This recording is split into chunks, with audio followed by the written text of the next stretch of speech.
AJ10 Hindi.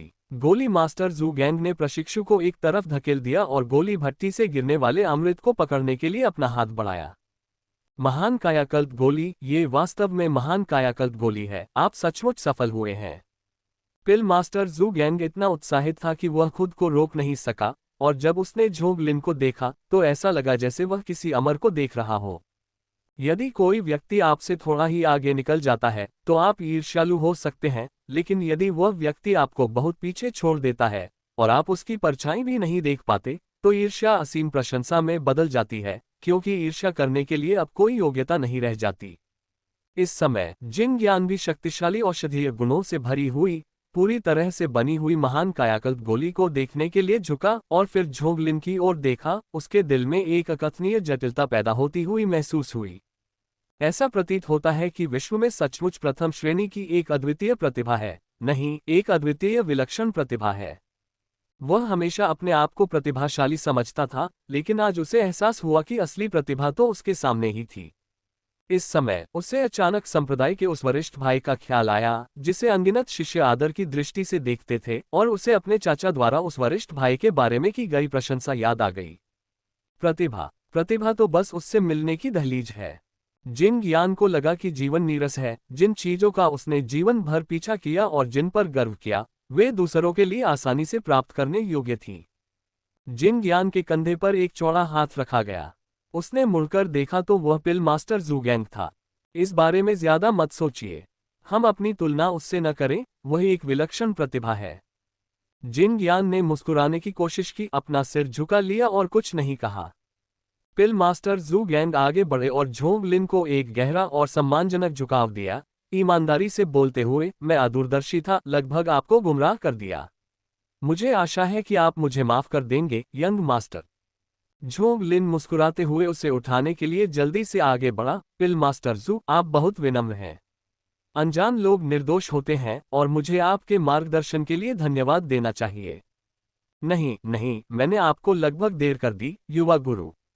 मैं इसका श्रेय लेने का साहस कैसे कर सकता हूँ? युवा गुरु, मेरा एक विनम्र अनुरोध है, मैं जानना चाहता हूँ कि क्या आप मेरा मार्गदर्शन कर सकते हैं। बोलने के बाद पिल मास्टर जू गैंग ने झोंग लिन की ओर आशा भरी निगाहों से देखा, क्योंकि उन्होंने महसूस किया कि झोंग लिन की महान कायाकल्प गोली बनाने की विधि उनकी अपनी विधि से अधिक सटीक थी, और तैयार किए गए सभी अमृत शीर्ष श्रेणी के थे, जो उनकी अपनी विधि से अतुलनीय थे। झोंग लिन मुस्कुराया और कहा, बेशक। जल्द ही झोंग लिन, जिसे छात्र होना चाहिए था, शिक्षक बन गया, जबकि पिल मास्टर जू गैंग, जिसे शिक्षक होना चाहिए था, कलम और कागज के साथ एक प्राथमिक छात्र की तरह बैठ गया, किसी भी विवरण को याद करने से डरता था। जैसा कि झोंग लिन ने सरल तरीके से समझाया, यहाँ तक कि जिन ज्ञान ने भी अपना अभिमान त्याग दिया, पिल मास्टर जू गैंग के बगल में एक छोटा स्टूल रखा और ध्यान से सुना। इस प्रक्रिया के दौरान डेंग यूनशिंग चुपके से देखने के लिए अंदर आया। यह अनोखा दृश्य देखकर वह पहले तो हैरान हुआ, लेकिन फिर मुस्कुराकर चला गया। यंग मास्टर सचमुच असाधारण है, हम मनुष्यों की कल्पना से परे, अविश्वसनीय।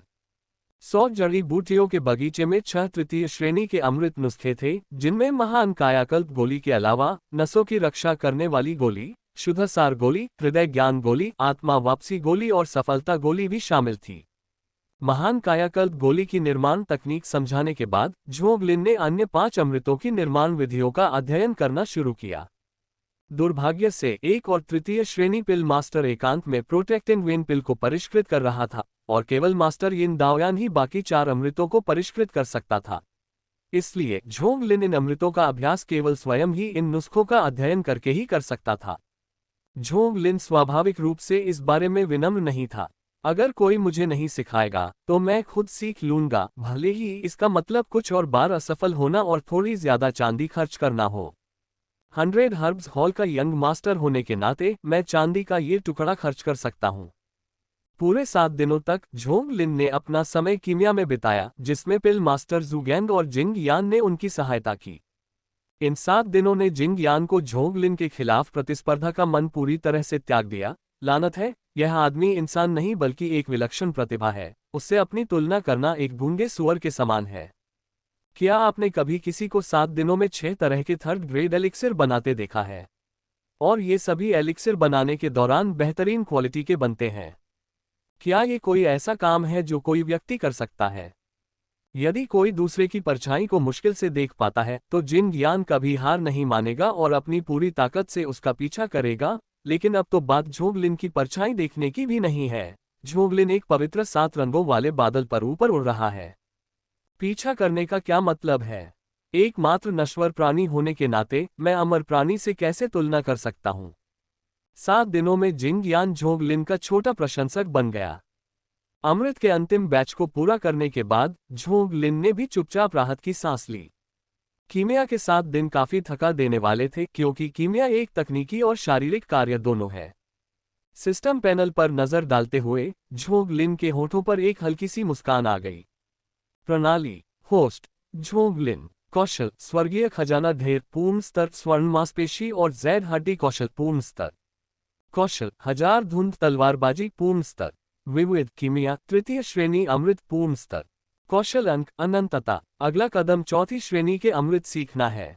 दुर्भाग्य से केवल ऊपरी तीसरी कक्षा से आंतरिक सांस वाले मार्शल कलाकार ही चौथी श्रेणी के अमृत बनाने के लिए अर्हता प्राप्त कर सकते हैं, इसलिए अगला कदम जल्दी से अपनी ताकत बढ़ाना है, झोंगलिन ने मन ही मन सोचा। प्रत्येक श्रेणी के अमृतों में बहुत अंतर होता है और जैसे जैसे आप आगे बढ़ते हैं यह अंतर और भी स्पष्ट होता जाता है। शिल्पकला की शर्तें लगातार कठोर होती जाती हैं। उदाहरण के लिए तृतीय श्रेणी के अमृत बनाने के लिए अत्यधिक उच्च तापमान की आवश्यकता होती है, जहां सामान्य चारकोल पर्याप्त नहीं रह जाता। केवल पृथ्वी कोर अग्नि जैसी तीव्र लपटें ही शोधन आवश्यकताओं को पूरा कर सकती हैं। पिल मास्टर जू गैंग के अनुसार चतुर्थ श्रेणी के अमृत को बनाने के लिए सच्ची क्यूई को एकीकृत करने हेतु आंतरिक सांस वाले मार्शल कलाकार की आवश्यकता होती है, अन्यथा उन्हें तैयार करना असंभव है। शाम गहराने लगी थी। झोंगलिन उस स्थान पर खड़ा था जहां पानी और आग का विलय हुआ था। बाईं ओर लावा बह रहा था और दाईं ओर काला पानी घूम रहा था। जल और अग्नि एक हो गए, यिन और यांग का अंतर संबंध हो गया। उसके चारों ओर एक बवंडर उठ खड़ा हुआ। झोंगलिन चुपचाप अपनी तलवार पकड़े खड़ा था, जबकि विभिन्न तलवार कौशल की छवियां उसके दिमाग में जोट्रोप की तरह चमक रही थीं। इसमें मेई वेक्सुआन द्वारा सिखाया गया बुनियादी तलवार कौशल, उनके गुरु द्वारा सिखाया गया 1000 धुंध तलवारबाजी और स्वर्गीय ईगल कैसल से प्राप्त हवा और थंडर तलवार कौशल शामिल था। अचानक एक बवंडर फिर से आया और झोंगलिन ने तेजी से अपनी आंखें उठाईं। एक पल में उसकी लंबी तलवार खींच ली गई। तलवार की धार लाल रोशनी की धारियों से चमक उठी। हवा में कटने की तेज आवाज के साथ तलवार की रोशनी चमक उठी और झोंगलिन बवंडर के भीतर मुड़ गया और आगे बढ़ गया। प्रचंड वायु प्रवाह ने उसके शरीर को झकझोर दिया, जिससे उसकी तलवार की चाल में बाधा उत्पन्न हो गई। फिर भी उसने इस पर कोई ध्यान नहीं दिया तथा क्यूई रक्त की लहरों से झोंकों का प्रतिकार किया। तलवारबाजी का रास्ता छोटा लग सकता है, लेकिन वास्तविक युद्ध में ये जीवन और मृत्यु के बीच का अंतर हो सकता है। इस प्रणाली ने झोंगलिन को बेजोड़ अनुभव दिया, फिर भी इसे पूरी तरह से लागू करने के लिए उसके शरीर के सहयोग की आवश्यकता थी। झोंगलिन उन मार्शल आर्ट मास्टर्स की नकल करना चाहता था जो भूतकाल की फिल्मों में झरनों के नीचे तलवारबाजी का अभ्यास करते थे। दुर्भाग्य से इस जगह पर कोई झरना नहीं था, बल्कि पानी और आग के मिलन से बनी एक पवन सुरंग थी, जिससे एक विशाल वायु प्रवाह उत्पन्न होता था, जिससे वह यांगबुओ की भारी तलवारबाजी की तकनीकों का अभ्यास कर पाता था। इसके अलावा झोंगलिन ने पाया कि तलवारबाजी का अभ्यास करते समय क्यूई रक्त को पूरी तरह से समाप्त करने और फिर क्यूई रक्त को बहाल करने के लिए स्वर्गीय खजाने के ढेर का उपयोग करने से साधना में सुधार में तेजी आ सकती है। यह एक ऐसा बहुमूल्य स्थान था जिसका झोंगलिन ने स्वाभाविक रूप से अच्छा उपयोग करने की कोशिश की। जैसे ही झोंगलिन अपनी तलवार कौशल का अभ्यास कर रहा था, डेंग युनशेंग दूर से चिंतित होकर दौड़ता हुआ आया। युवा मास्टर, छोटा युवा मास्टर गायब है। एक के बाद एक हत्याएं। युवा स्वामी, छोटा युवा स्वामी गायब है। धमाका। झोंगलिन उछल पड़ा, तलवार की रोशनी हवा में टिमटिमा रही थी।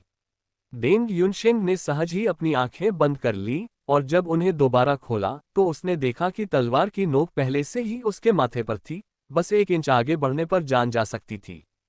डेंग युनशेंग तुरंत अकड़ गया, उसकी पीठ पर ठंडे पसीने की एक परत उभर आई। यहां तक कि अपनी 5वीं श्रेणी की आंतरिक सुदृढ़ीकरण क्षेत्र साधना के साथ भी उसे महसूस हुआ कि उस तलवार से छिपने के लिए कहीं भी जगह नहीं है, केवल मृत्यु की प्रतीक्षा है। युवा स्वामी, डेंग युनशेंग की आवाज डर से कांप उठी। शिटो को क्या हुआ? झोंग लिन की आवाज में कोई भावना नहीं दिखी, लेकिन देंग युनशिन को लगा कि अगर उसने संतोषजनक जवाब नहीं दिया तो उसका सिर तुरंत काट दिया जाएगा। कल शेनशी के दौरान युवा मास्टर स्कूल से लौटने के बाद 3 अन्य छात्रों के साथ बांस के अंकुर खोदने के लिए पहाड़ के पीछे गए थे। यूशी तक तीनों बच्चे घर लौट आए, लेकिन युवा मास्टर अभी भी लापता थे। मैंने तुरंत लोगों को पहाड़ पर खोजने के लिए भेजा, लेकिन अभी भी कोई सुराग नहीं मिला। झोंग लिन का चेहरा बर्फ की तरह ठंडा हो गया, उसने उदासीनता से कहा, और फिर?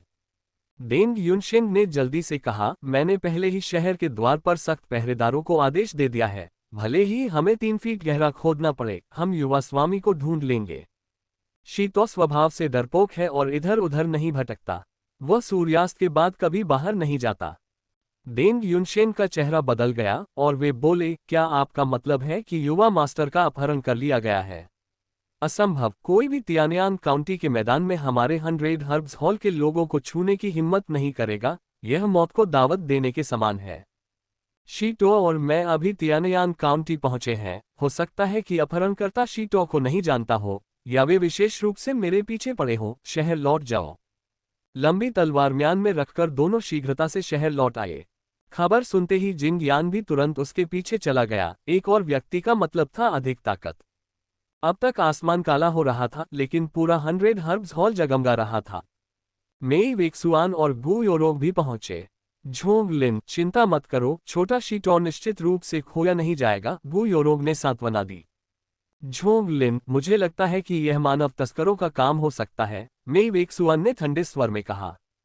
आप अभी अभी तियानयान काउंटी में आए हैं, आपका कोई दुश्मन नहीं है, और चूंकि आप मास्टर यिन के शिष्य हैं, इसलिए कोई भी आपको सक्रिय रूप से उकसाएगा नहीं। शीतो सिर्फ एक बच्चा है, मैं नहीं सोच सकता कि उसे कौन निशाना बनाएगा, सिवाय उन गंदे बदमाशों के। वे शायद शीतो की पहचान नहीं जानते। हाँ हाँ हाँ, ये संभव है। इस समय देंग युनशेंग एक बिना सिर वाली मक्खी की तरह था। अब उसे लगा जैसे मेई वेक्सुआन के विश्लेषण को सुनने के बाद आखिरकार उसके पास एक सुराग था, और भले ही यह वे नहीं थे, लेकिन अब के लिए यह उनके पास होना चाहिए, कम से कम पहले अपने युवा मालिक को अपना गुस्सा थोड़ा सा निकालने देने के लिए। युवा मालिक, मैं काउंटी के सभी मानव तस्करों को तुरंत पकड़ लूंगा, चाहे वे खुलेआम या गुप्त रूप से हों। बोलने के बाद उन्होंने गार्ड टीम को निर्देश दिया कि वे पहले लोगों को पकड़ें, क्योंकि तियानयान काउंटी की स्थानीय शक्ति के कारण इन मानव तस्करों के पास छिपने के लिए कोई जगह नहीं थी। 1 घंटे से भी कम समय बाद धप तेज रोशनी में फटेहाल दांतविहीन पुरुषों और महिलाओं के एक समूह को मजबूत गार्ड टीम के सदस्यों के एक समूह द्वारा झोंग लिन के सामने घुटने टेकने के लिए मजबूर किया गया। इन बदमाशों ने झोंग लिन को देखते ही उसके पैरों को ऐसे पकड़ लिया जैसे डूबता हुआ व्यक्ति तिनके से चिपक जाता है, और दंडवत प्रणाम करके दया की भीख मांगने लगे। युवा स्वामी, हमारे साथ अन्याय हुआ है। यंग मास्टर, अगर आप हमें हिम्मत भी दें तो भी हम 100 हर्ब्स हॉल के लोगों को छूने की हिम्मत नहीं करेंगे। आपके भाई को तो छोड़ ही दीजिए। हाँ हाँ, युवा स्वामी, स्पष्ट रूप से देखें, हम वास्तव में निर्दोष हैं।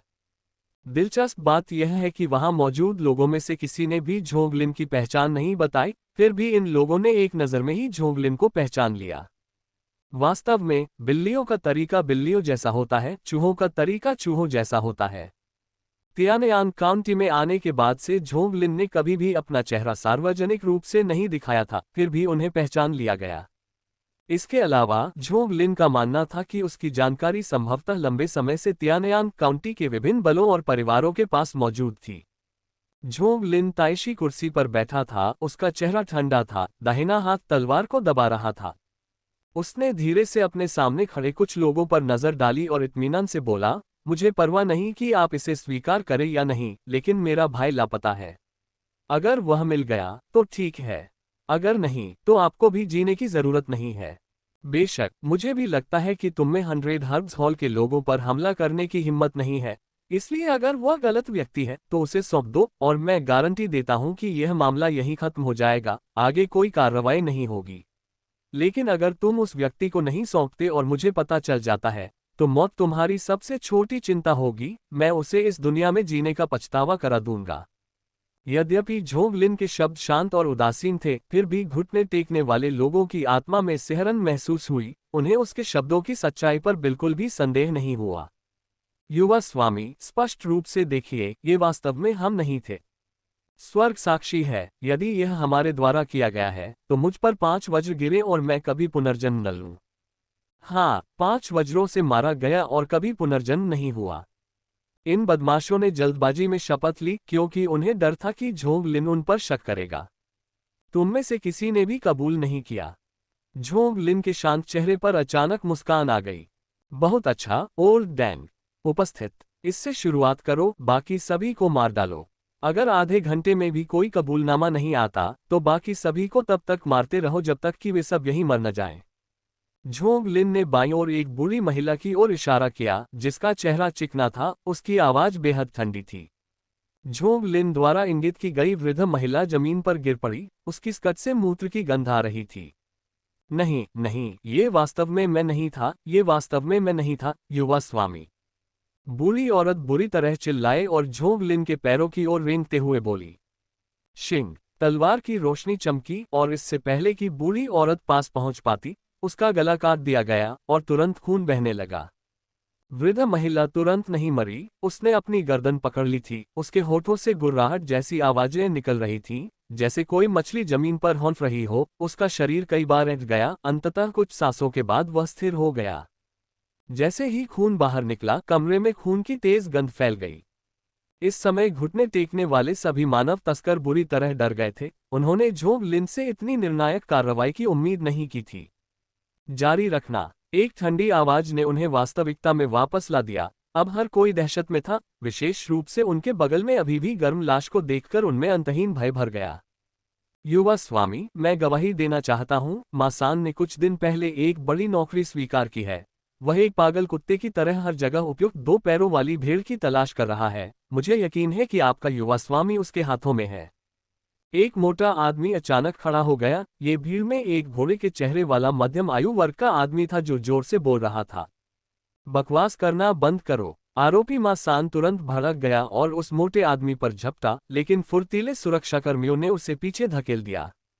दर्द को नजरअंदाज करते हुए मासान ने उन्मत्त होकर चिल्लाया, युवा स्वामी, साफ देखिए, अगर मुझमें बाघ जितना भी साहस होता तो भी मैं 100 हर्ब्स हॉल को छूने की हिम्मत नहीं करता। ये स्पष्ट रूप से जो फैटी मुझे फंसा रहा है। ठीक है, कुछ दिन पहले शराब पीते समय उसने जियांगजियांग मंडप में आनंद लेने के लिए बड़ास्को करने की इच्छा का भी जिक्र किया था। युवा स्वामी, मुझे पता है कि उसकी भेड़ों का बाड़ा कहाँ है, मैं आपको वहां ले चलता हूं। आपके युवा स्वामी वहां अवश्य होंगे। जिसे वे भेड़ों का बाड़ा कहते थे, वह उनका शब्द था जिसमें अपहृत बच्चों को 2 पैरों वाली भेड़ कहा जाता था, इसलिए स्वाभाविक रूप से उस स्थान को भेड़ों का बाड़ा कहा गया। कुछ गड़बड़ है युवा स्वामी, मैं भी कुछ सुधारना चाहता हूँ। बूढ़ा डोंग लंबे समय से 100 हर्ब्स हॉल के युवा स्वामी पर लार टपका रहा है, और मुझे ये भी पता है कि उसका भेड़ों का बाड़ा कहाँ है। मुझे जाने दो। दुष्ट, तुम्हारी हिम्मत कैसे हुई मुझे फंसाने की। उस नेता के साथ मानव तस्करों के इस समूह का तुरंत झगड़ा हो गया। मेई वेक्सुआन ने थोड़ा भौहें चढ़ाई और झोंगलिन के कान में फुसफुसाया, झोंगलिन, इन बदमाशों को देखकर लगता है कि लिटिल स्टोन शायद उनके हाथ में नहीं है। झोंगलिन ने भी सिर हिलाया और कहा, मैं समझ गया। उसने पहले ही हत्याएं शुरू कर दी थीं, और अभी तक किसी ने लिटिल स्टोन के अपहरण की बात स्वीकार नहीं की। संभावना ज्यादा है कि तस्करों के इस समूह के पास वह न हो, लेकिन फिर भी इनमें से किसी को भी यह नहीं सोचना चाहिए कि वे वापस लौट पाएंगे। आज रात मैंने उसे ढूंढने का बड़ा नाटक किया है, और चुपके से कौन जाने कितने लोग देख रहे हैं, जिनमें स्टोन का अपहरण करने वाला भी शामिल है। मैं चाहता हूं कि वे देखें, या तो वे स्टोन को मुझे लौटा दें, या फिर वे सब मर जाएंगे। मेई वेक्सुआन ने भी कोई आपत्ति नहीं जताई और झोंगलिन के दृष्टिकोण से सहमत हो गई। वैसे भी ये तो बस कुछ बदमाश हैं जिनके सिर पर घाव और पैरों में मवाद है। मुझे मुख्य रूप से इस बात की चिंता है कि इसके पीछे का व्यक्ति हताश हो जाएगा और भगवान ना करे बस। झोंगलिन का दिल बैठ गया क्योंकि वह भी इस बारे में चिंतित था। बस सब चुप हो जाओ। झोंगलिन की तेज चीख के साथ ही मानव तस्करों ने तुरंत लड़ना बंद कर दिया और डर के मारे झोंगलिन को देखने लगे।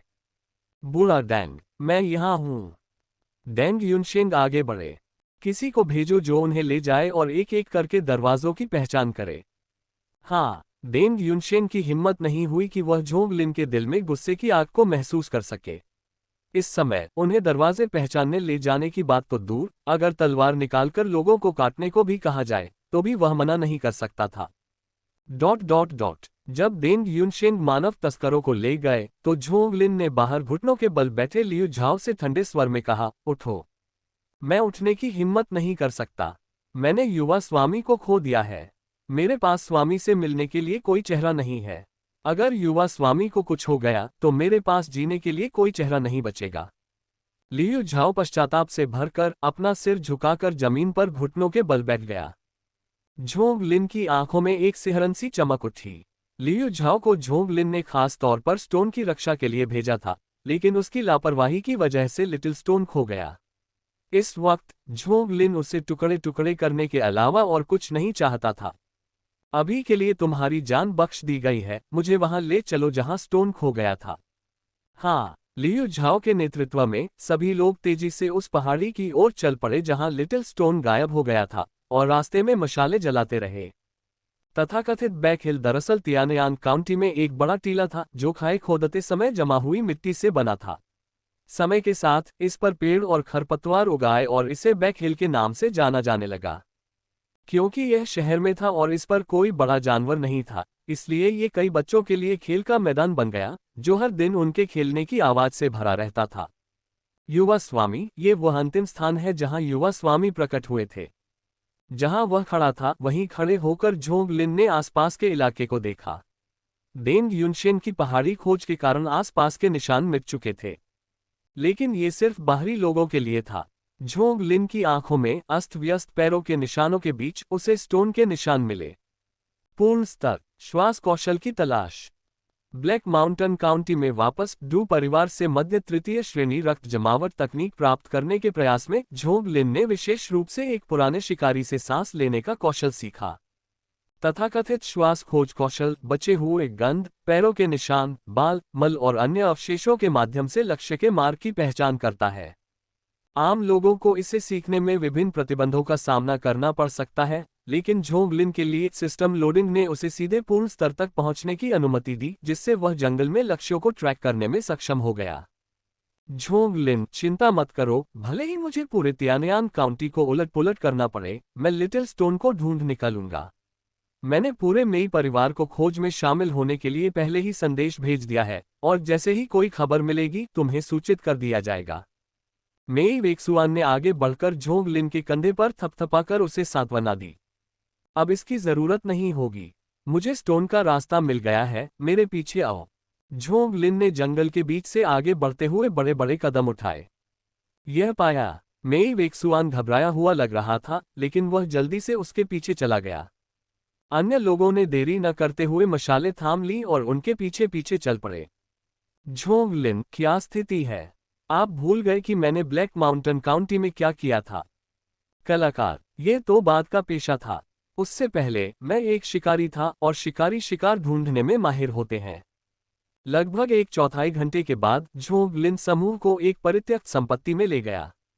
भाई में, क्या आप जानते हैं कि यह जगह क्या है? उनके सामने वाली जमीन बहुत ही दूर थी, आसपास कोई रोशनी नहीं थी। उसका अंधेरा उसे किसी आदमखोर जानवर जैसा बना रहा था। मेई वेक्सुआन ने भी भौहें चढ़ाकर उस वीरान संपत्ति की ओर देखा। मुझे कुछ आभास है। कहा जाता है कि यह पिछले राजवंश का बचा हुआ एक घर है, जिसमें 1000 से ज्यादा लोगों वाला एक भव्य परिवार रहता था। सभी एक ही रात में मारे गए, जिससे जमीन खून से लाल हो गई। तब से ये वीरान पड़ा है। मुझे याद है कि शहर के बाहर से कुछ व्यापारी इसे खरीद कर रहने के लिए पुनर्निर्मित करना चाहते थे, और किसी अज्ञात कारण से वे सभी भी मर गए। बाद में इसके भूतिया होने की अफवाह फैल गई और किसी ने भी यहां आने की हिम्मत नहीं की। झोंग लिन, क्या तुम्हें यकीन है कि लिटिल स्टोन यहां है? झोंग लिन ने सिर हिलाया, कम से कम वह यहीं रुका। तो फिर हम किसका इंतजार कर रहे हैं, चलो अंदर चले। ये कहते हुए उसने जर्जर दरवाजे पर जोर से लात मारी और जोरदार धमाके के साथ वह गिर गया।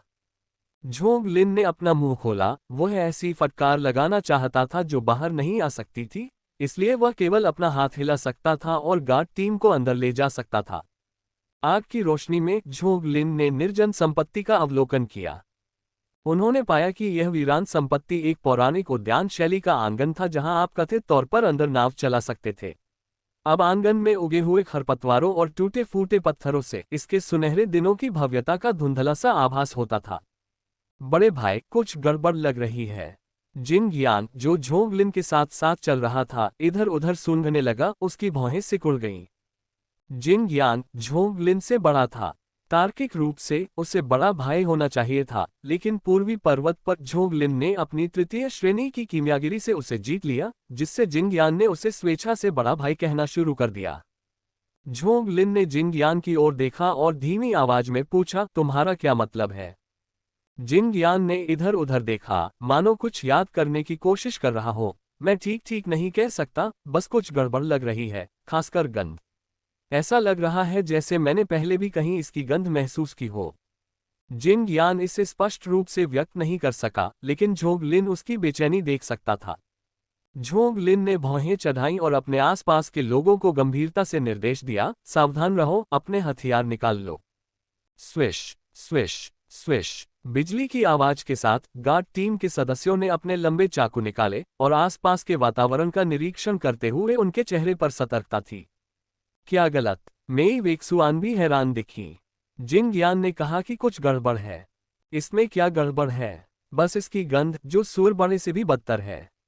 यहाँ क्या गड़बड़ है? यहाँ तो बस थोड़ी सी बदबू आ रही है, सूअर बड़े से भी बदतर। मेई वेक्सुआन ने अपनी नाक ढांकते हुए शाप दिया।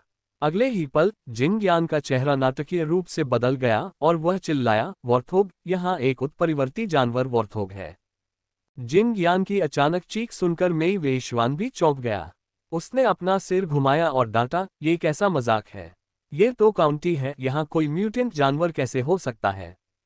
उत्परिवर्ती जानवर क्या है? वे पारलौकिक जीवन रूप हैं, जिनमें से प्रत्येक की तुलना उच्चतर तृतीय श्रेणी के मार्शल आर्टिस्ट से की जा सकती है तथा उनमें अत्यंत विनाशकारी शक्ति होती है। आप कह सकते हैं कि जंगल में कुछ हो सकता है, लेकिन ये तो तियानयान काउंटी के अंदर है। कोई उत्परिवर्ती जानवर यहाँ कैसे आ सकता है? जिंग यान ने अपने दिल में सदमे को बलपूर्वक दबाते हुए जल्दी से कहा, जैसे ही मैं अंदर आया, मुझे गंध में कुछ अजीब सा महसूस हुआ। ये बेहद दुर्गंधयुक्त और जानी पहचानी सी लग रही थी, लेकिन मैं इसे तुरंत पहचान नहीं पाया। अब जब मैं इसके बारे में सोचता हूँ तो ये स्पष्ट रूप से म्यूटेंट बीस्ट वॉर्थोग के गोबर की गंध है। आयरनस्टोन क्लिफ पर मुझे पहले भी ऐसी ही गंध मिली थी, ये बिल्कुल ऐसी ही गंध है। बड़े भाई, चलो जल्दी से यहाँ से निकलते हैं। हम। अचानक एक धीमी सी घुरघुराहट की आवाज सुनाई दी और फिर एक जोरदार धमाके की आवाज आई जब बाईं दीवार अचानक ढह गई। फिर एक विशालकाय काली आकृति आगे बढ़ी, मानो कोई ट्रक उसमें घुस आया हो। पास में खड़े दो गार्ड टीम सदस्यों को प्रतिक्रिया करने का समय नहीं मिला और वे तुरंत कुचलकर गूदे में बदल गए तथा दूर जा गिरे। तभी सभी को पता चला कि यह काली आकृति क्या थी। ये निस्संदेह एक विशाल जंगली सुअर था। एक जंगली सुअर जिसका आकार एक गाड़ी के बराबर था। पूरी तरह से काली, उसकी त्वचा मानो शल्कों से ढकी एक काली खोल जैसी थी और उसके सिर से दो मांसल सींग निकले हुए थे। उसके चौड़े मुंह के कोनों से निकले हुए विशाल दांत दो तलवारों की तरह रक्तिम चमक से चमक रहे थे। इसकी आंखें रक्त लाल थीं, इसके शल्कों के नीचे की मांसपेशियां स्टील की प्लेटों की तरह उभरी हुई थीं, जिन्हें मोड़ने पर विस्फोटक दरारें निकलती थीं। उत्परिवर्ती जानवर वॉर्थोग। हम। वॉर्थोग ने जोर से गुर्राहट की। उसकी राक्षसी उपस्थिति डराने वाली थी। वह तेंदुए की तरह तेज था, उसकी मांसपेशियों में बहुत लंबाई और ताकत थी। गार्ड टीम के दो सदस्यों को मौत के घाट उतारने के बाद उसने फिर से घुरघुराहट की एक श्रृंखला जारी की और झोंगलिन पर हमला करते हुए एक काले धब्बे में बदल गया। ध्यान रहे, जिंग यान घबराकर चिल्लाया। झोंगलिन का दिल जोर से धड़कने लगा, जैसे उस पर मौत के डर की लहर छा गई हो। उसके भीतर क्यूई रक्त के उफान के साथ उसके पैरों की मांसपेशियां उसके वस्त्र के नीचे तुरंत फूल गईं, जिससे वह हवा के साथ चलते हुए एक तेज तीर की तरह आगे बढ़ने लगा। छींटे। झोंगलिन के कंधे का कपड़ा वॉर्थोग के एक दांत से कट गया, जिससे एक लंबा खूनी निशान बन गया। अगर वह इतनी जल्दी नहीं बचता तो उसका सिर फट सकता था, जिससे उसकी मौत निश्चित थी। हवा और बिजली का वार। अपनी लंबी तलवार को बाहर निकालते ही झोंगलिन से रक्त बुरी क्यूई की एक लहर फूट पड़ी, जो वॉर्थोग पर प्रहार करते हुए प्रकाश की एक धारा में परिवर्तित हो गई। वाह! वॉर्थोग की तीखी चीख के साथ ही जानवर के शरीर पर एक लंबा खूनी निशान तुरंत उभर आया। हालांकि झोंग लिन की अभिव्यक्ति अत्यंत गंभीर बनी रही, क्योंकि उसे लगा कि यह वार भीगे हुए चमड़े को काटने के समान था, जिसमें ब्लेड केवल 3 इंच मांस में घुसा था और फिर कसकर बंद हो गया था। दूसरे शब्दों में, यह प्रहार जानवर पर केवल एक सतही घाव था। वॉर्थोग की आंखें लाल हो गईं और उसका विशाल शरीर जड़त्व की परवाह किए बिना अचानक अपनी जगह पर रुक गया। वह पलटा और झोंग लिन पर फिर से टूट पड़ा। टकराना। इस बार झोंग लिन को सीधा झटका लगा। वह सीधा और जोर से पास के एक चट्टानी क्षेत्र में जा गिरा, जो बल के कारण ढह गया। झोंग लिन को ऐसा महसूस हुआ जैसे कि उसे फिर से किसी डंप ट्रक ने टक्कर मार दी हो। उसका पूरा शरीर दर्द से कराह रहा था, मानो उसकी हड्डियां टूट गई हों। बहुत खूब। झोंग लिन के होठों से ताज़ा खून की एक फुहार निकली और उसके बाहर निकलने पर उसके शरीर को थोड़ा और आराम महसूस हुआ। आदमी और सुअर के बीच घमासान लड़ाई लंबी लग रही थी, फिर भी सब कुछ पलक झपकते ही हो गया। झोंग लिन के उड़ जाने के बाद ही किसी ने कोई प्रतिक्रिया दी। फॉर्म ऊपर। गार्ड कैप्टन जिंग कुई ने दहाड़ लगाए और सभी गार्ड टीम के सदस्य जल्दी से इकट्ठा हो गए। केंद्र में झोंग लिन को कसकर घेर लिया। हथियार सबसे सामान्य गोलाकार संरचना में बाहर की ओर थे। झोंग लिन धीरे धीरे जमीन से रेंगता हुआ ऊपर आया। इसी बीच उसने अपनी छाती से एक हीलिंग पिल निकाली और उसे निगल लिया और डर के मारे अपने मुंह के कोने से खून पोंछने लगा। शुक्र है कि हाल ही में गोल्डन मसल और ज़ैड बोन स्किल की साधना ने, हालांकि उसकी हड्डियां पूरी तरह से ज़ैड बोन में नहीं बदली थी, उसकी सहनशक्ति को काफी बढ़ा दिया था। वरना पहले हुई उस टक्कर से उसकी आधी हड्डियां टूट जाती। दर्द बहुत तेज था और कुछ जगहें उखड़ भी गई थीं, लेकिन ज्यादा गंभीर नहीं था। सबसे महत्वपूर्ण बात यह है कि झोंग लिन को एहसास हुआ कि यह उत्परिवर्ती जानवर उतना भयानक नहीं था जितना उसने कल्पना की थी। झोंग लिन का किसी उत्परिवर्ती जानवर से यह पहला नजदीकी सामना था, लेकिन पिछली बार स्वर्गीय चील महल में सैकड़ों मीटर दूर भी वह एक उत्परिवर्ती विशाल चील की उपस्थिति से स्तब्ध रह गया था। उसके सामने खड़ा सुअर उस चील के सामने फीका पड़ गया, मानो किसी इंसान की तुलना किसी बच्चे से की जाए। सही, बिल्कुल एक बच्चे की तरह। झोंग लिन की आंखें चमक उठीं। उसने जिंग यान की ओर मुड़कर जोर से पूछा, जिंग यान, पिछली बार तुमने जो वॉर्थोग देखा था वह कितना बड़ा था? क्या वह इतना बड़ा था? बड़ा, कम से कम इससे 2 गुना बड़ा। जिंग यान को भी कुछ एहसास हुआ, आश्चर्य से बोला, ये वॉर्थोग उत्परिवर्ती जानवर अभी भी अपरिपक्व है। सिर्फ अपरिपक्व नहीं। जिंग यान घबराहट में बिना सोचे समझे बोल पड़ा, लेकिन एक बात साफ थी, ये वॉर्थोग अभी भी अपनी युवावस्था में था। वरना इसका शरीर इतना छोटा नहीं होता और झोंग लिन सिर्फ तेज दर्द और बिना हड्डी टूटे जिंदा नहीं बच पाता। एक परिपक्व वॉर्थोग उत्परिवर्ती जानवर एक ऊपरी तृतीय श्रेणी के मार्शल कलाकार के बराबर होगा और झोंग लिन इसके एक भी प्रहार से बच नहीं पाएगा। मेई वेक्सुआन के चेहरे पर भी सुखद आश्चर्य के भाव दिखाई दिए। मुझे उम्मीद नहीं थी कि यह एक युवा उत्परिवर्ती जानवर होगा। बड़े लोगों को नहीं हरा सकता और छोटे लोगों को भी नहीं हरा सकता। आज मैं एक सुअर कसाई बनने जा रहा हूं। तलवार की ऊर्जा के एक ही झटके से सभी दिशाएं हिल जाती हैं। 25 तलवार शक्तियां नदियों और पहाड़ों को मजबूत बनाती हैं। मेई वेईजुआन ने छलांग लगाए और अपनी लंबी तलवार खींची। जैसे ही उसने तलवार घुमाई, वो किसी भूदृश्य चित्र में स्याही के स्ट्रोक जैसा लग रहा था। उसका रूप किसी फड़फड़ाती तितली जैसा सुंदर, अविश्वसनीय रूप से सटीक। उसका लक्ष्य वॉर्थोग उत्परिवर्ती जानवर की आंखें थीं। वॉर्थोग ने अपने मुंह और नाक के बीच से एक घने सफेद वाष्प को बाहर निकाला और पीछे हटने के बजाय वह आगे बढ़ा। अपने 4 अंगों को उछालते हुए उसने मेई वेक्सुआन पर हवा में हमला किया। झनझन झनझन झनझन। इसके दांत तलवार से टकराते थे, जिससे लोहे के महीन टुकड़ों के आपस में टकराने जैसी ध्वनि उत्पन्न होती थी। ध्यान रहे, मेई वेईजुआन की तलवार उत्तम स्टील से बनी एक अनमोल तलवार थी, अमूल्य और क्यूई रक्त प्रवाहित करने में सक्षम। फिर भी ये वॉर्थोग के दांतों से थोड़ी कमजोर लग रही थी। रक्त युद्ध 3 रूप। गु योरोव ने अपनी कमर से एक बैंगनी रंग की मुलायम तलवार भी निकाली। ये मुलायम तलवार एक दिव्य अस्त्र थी जो सोने को काटने और ज़ैड को तोड़ने में सक्षम थी। उसके हाथ में इससे एक रहस्यमयी बैंगनी रंग निकल रहा था, जिससे रक्त की धारियां निकल रही थीं।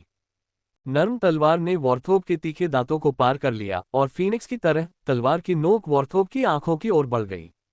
स्विश। इस समय हवा में उड़ते हुए वॉर्थोग के पास ताकत लगाने के लिए कोई जगह नहीं थी। हवा में खून के छींटे पड़ते ही उसने दर्द से चीख निकाली, उसकी आंखें सीधे अंधी हो गईं। दानव, रास्ते से अलग हटें! झोंग लिन जोर से चिल्लाया। जंगली सुअर हवा से नीचे गिर पड़ा, उसकी आंखें खून से सने गड्ढों में बदल गईं और वह लगातार पीड़ा की दयनीय चीखें निकाल रहा था। सुअर, जिसकी आंखें अंधी हो गई थीं, और भी अधिक उन्मत्त हो गया। वह बिना किसी उद्देश्य के इधर उधर टकराने लगा तथा अपने रास्ते में आने वाली हर चीज को चकनाचूर कर देने लगा। सुअर जिस दिशा में भाग रहा था, उसे गेट की ओर देखकर झोंग लिन को अचानक से घबराहट हुई।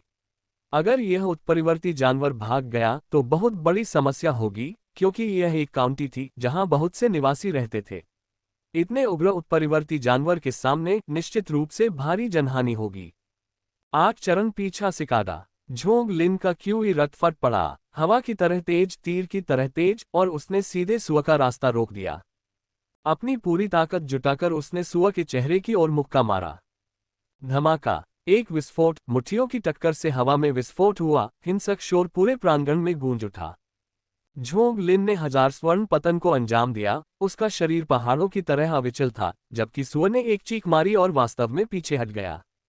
इस मौके ने मेई वेक्सुआन और अन्य लोगों को चकित कर दिया। वे ये समझने में असमर्थ थे कि झोंग लिन के पास इतनी अपार शक्ति कैसे हो सकती है, जो जंगली सुअर जैसे उत्परिवर्ती जानवर पर काबू पाने में सक्षम है। झोंग लिन ने अपनी सुन्नर बांह को हिलाया, उसे अपनी हड्डियों में दर्द महसूस हुआ। वह मुस्कुराया और आगे बढ़ गया। जानवर, भागने के बारे में मत सोचो। झोंग लिन ने अप्रत्याशित रूप से सुअर के मुंह के कोनों पर स्थित 2 बड़े दांतों को पकड़ लिया, अपने हाथों को झटक दिया और वास्तव में उसे जमीन पर फेंक दिया। उठना! क्यूई रक्त उसकी भुजाओं में उमड़ पड़ा, जिससे झोंग लिन की पूरी भुजाएं एक सामान्य व्यक्ति की जांघों जितनी मोटी हो गईं, नसें उभर आईं, मांसपेशियां गांठदार हो गईं। अगले ही पल, भीड़ की चौंकती निगाहों के सामने झोंग लिन ने सुअर को उठा लिया, उसे अपने सिर के ऊपर घुमाया और उसे जोर से जमीन पर पटक दिया। धमाका! ऐसा लगा जैसे पूरी धरती कांप उठी हो, जमीन एक बड़े गड्ढे में तब्दील हो गई हो। सुअर ने दर्द भरी, तीखी चीख निकाली, उसके अंग कांप रहे थे, वह झोंग लिन के नियंत्रण से मुक्त होने की कोशिश कर रहा था। दोबारा, झोंग लिन ने एक बार फिर अपनी भुजाओं की ताकत लगाई, सुअर की गति का उपयोग करके उसे ऊपर उठाया और फिर से नीचे गिरा दिया। इस उत्परिवर्ती जानवर के पूरे शरीर पर शल्कों का कवच और एक काला कवच था, इसकी सुरक्षा अद्भुत थी। जब तक कोई इसकी आंखों पर हमला न करे, जैसे गु योरोग ने किया था, इसकी सुरक्षा को तोड़ना मुश्किल था। हालांकि ऐसे रक्षात्मक उत्परिवर्ती जानवर से निपटने के लिए इसकी रक्षा को तोड़ने का एक और इष्टतम तरीका है, और वह एक भारी हथौड़ा है। युद्ध के मैदान में कवचधारी सेनापति चाकू, भाले, तलवार और हालबट जैसे हथियारों से नहीं, बल्कि हथौड़े जैसे भारी हथियारों से डरते हैं, क्योंकि इनके कुंद प्रभाव से आंतरिक चोटें लगती हैं, जो तलवारों और ब्लेड से भी अधिक भयानक होती हैं। झोंग लिन के पास ऐसे हथियार नहीं थे, लेकिन वह सुअर को सीधे हथियार के रूप में इस्तेमाल कर सकता था। बाम! मस्त है! धमाका! धमाका! धमाका! स्वर्ण मांसपेशी और जैद अस्थि कौशल की साधना ने झोंग लिन को एक मजबूत कंकाल फ्रेम प्रदान किया, जो क्यूई रक्त शक्ति द्वारा पूरक था। इस बिंदु पर झोंग लिन एक युद्ध देवता की तरह लग रहा था, जो कभी नहीं गिरेगा, अंतहीन सहनशक्ति रखने वाला, लड़ने के साथ साथ अधिक जोरदार और मजबूत होता जा रहा था। क्या मैं कुछ देख रहा हूँ? क्या मैं सपना देख रहा हूँ? मेई वेक्सुआन हक्का बक्का रह गया और अविश्वास से झोंग लिन को देख रहा था, जो सुअर को फेंक रहा था। तुम सपना नहीं देख रहे हो, मैंने भी देखा है। झोंग लिन वास्तव में सुअर को फेंक रहा है, ये कैसे संभव है?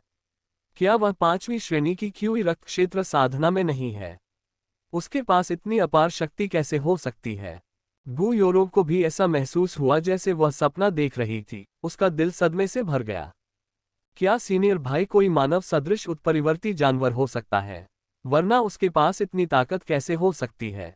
नहीं, कोई मानव सदृश उत्परिवर्ती जानवर नहीं है, उसने जरूर शारीरिक शक्ति और हड्डियों को बढ़ाने में विशेषज्ञता वाली कोई मार्शल आर्ट सीखी होगी।